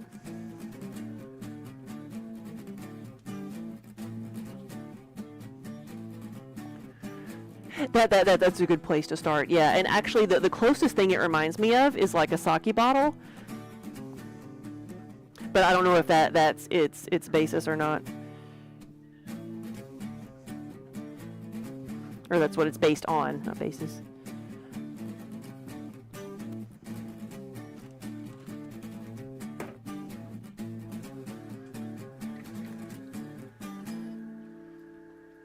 But yeah, see if the designers mentioned it, yeah. Do I have a favorite piece I've ever worked on? I don't know. That's a hard one. People usually ask, like, what is my favorite thing to make, or whatever. I don't know if I've had a favorite piece specifically that I've worked on. I do have a favorite piece that I have, but, like, it became my favorite piece after the fact. Once it was done, because when I was first starting out, I worked with another full-time potter. Kind of like a impromptu, like, apprenticeship type program. And I was working and practicing and, like, getting ready for one of my very first shows. And I made a bunch of things, and we fired pieces together, so I just set all my stuff on the table to say it was ready to be fired. And when the pieces came out of the kiln, like, I couldn't find them. Like, oh, there was a couple pieces that I couldn't find. I'm like, where did those bottles go? I'll ask later.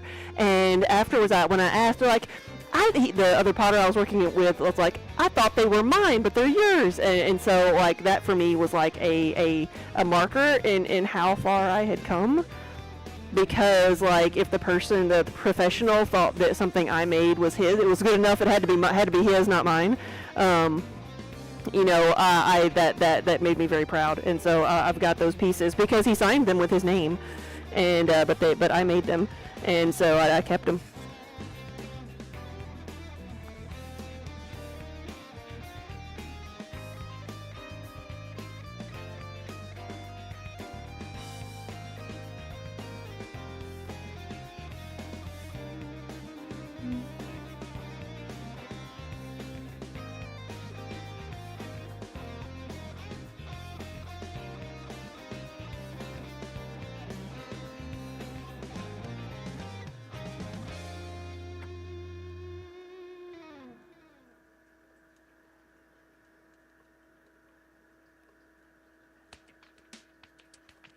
I have to trim this one off.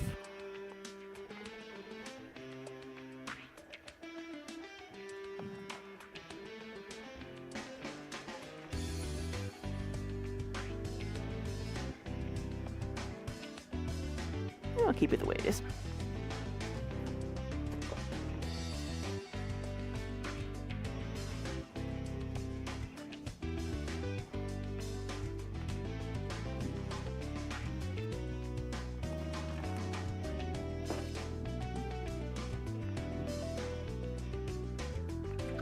You found us, like, browsing through channels and the username got your attention. Well, welcome. Yes, my name is Amanda. And, you know, Play in the Mud here on Twitch, Polly Studios on YouTube and Facebook. Our business name is Polly Studios. But we are just playing in the mud. I'm a full-time potter, so I just, whatever you see me making is whatever I need to be working on. Like, so it's usually different, sometimes different every day. Sometimes it seems like I make the same thing over and over again because we sell a great deal of mugs. And so it's usually some form of mug that you see me making. But we take orders, and some of the, like the potion bottles right now specifically, I'm building up stock for one of our shows.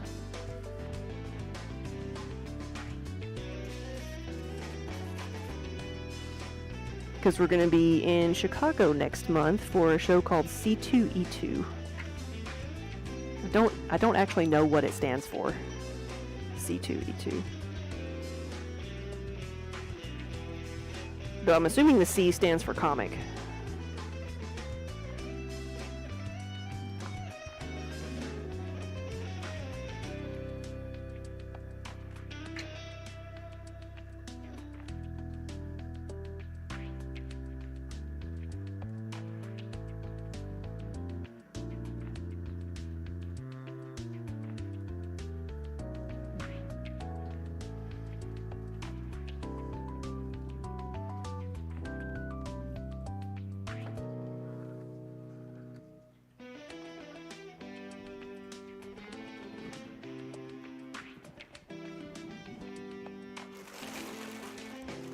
Alright, we got 6 more of these.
Des, hello.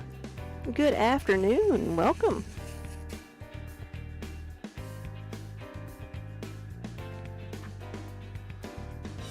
We are working on some potion bottles.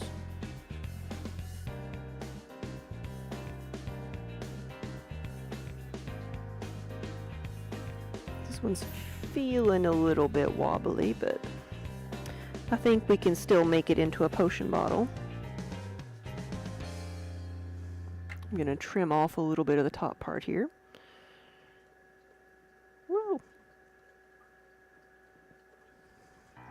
My day's been going pretty good. I got to see my mother and my nieces here today. And really the winner in all of that are the cats, because they got tons and tons of pets.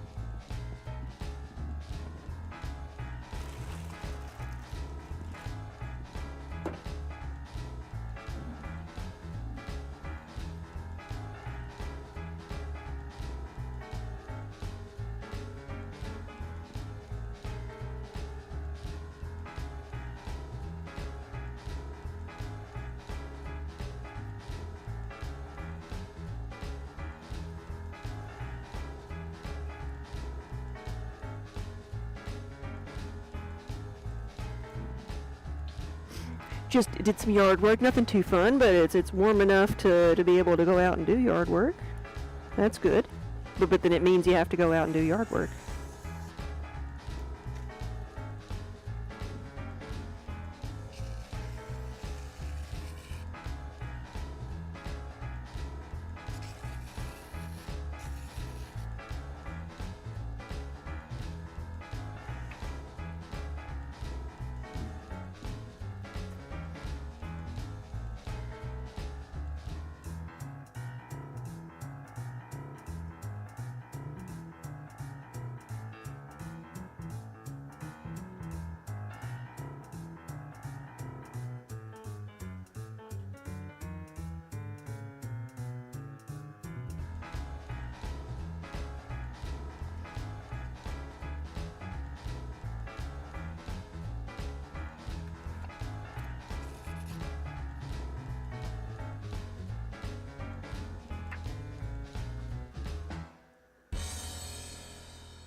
We've been making some mugs today. We made some 20-ounce mugs. I already had some tankards that I was working on, so I've got some tankards to put together tonight, and then some more of the 20-ounce mugs, and then I'm making these potion bottles as stock for our next show. And these are gonna, excuse me, some of these might just be plain, but some of them are gonna have like different potion labels on them, like the mana, health, and stamina. Those are the most popular.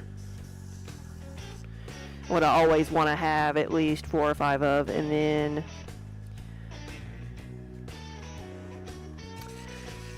I've got some other things like the new one we did last month, which was the Emperor's New Groove Cusco Poison. We did that one, and then I've been making one that said Poor Unfortunate Souls from The Little Mermaid.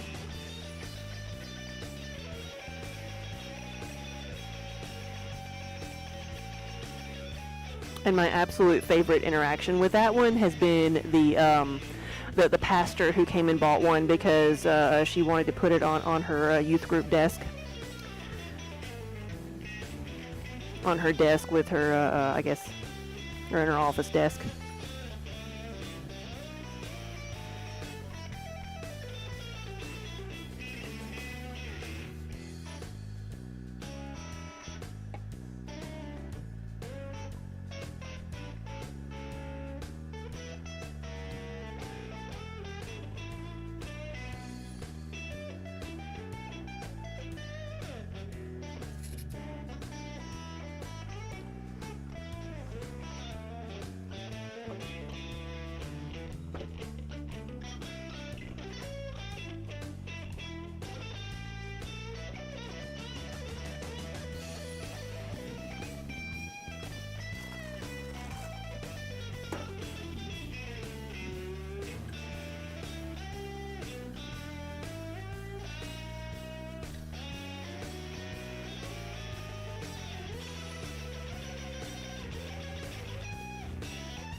How many more we got? One more. Here's our last one.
Alright, so that was it.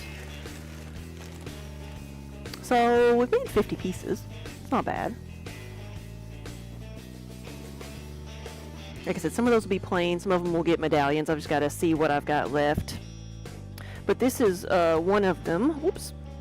This is what the Cusco's poison is going to be. And I made it like red and blue.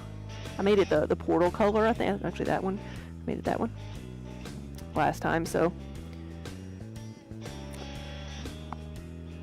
don't know if there's a more appropriate color. You can order them in any color you want.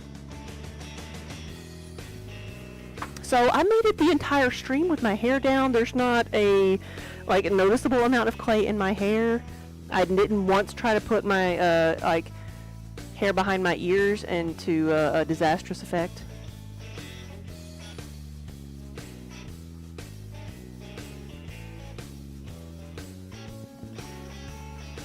So I'm calling this a success.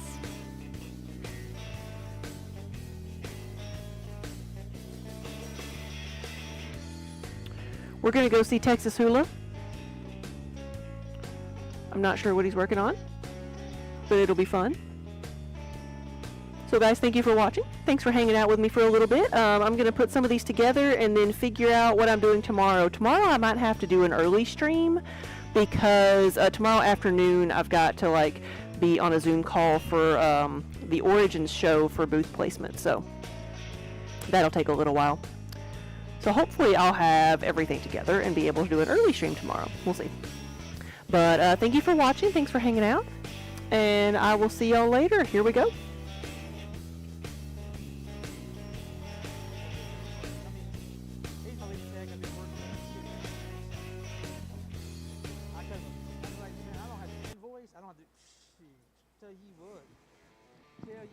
Playing in the mud. Oh yeah. Playing in the mud. How are we, baby? Playing in the mud. Guys, if y'all don't know, the Earthbender herself, that is Miss Playing in the Mud. Chat, go check out. What are we doing today playing in the mud? Good to see you, ma'am. I got to meet her in person. She is an absolute sweetheart. Not only is she talented, she's sweet as she can be, y'all. Not even half-ass making that up. That's for real. How was the stream today? She throws pottery. Hey, thanks for that follow.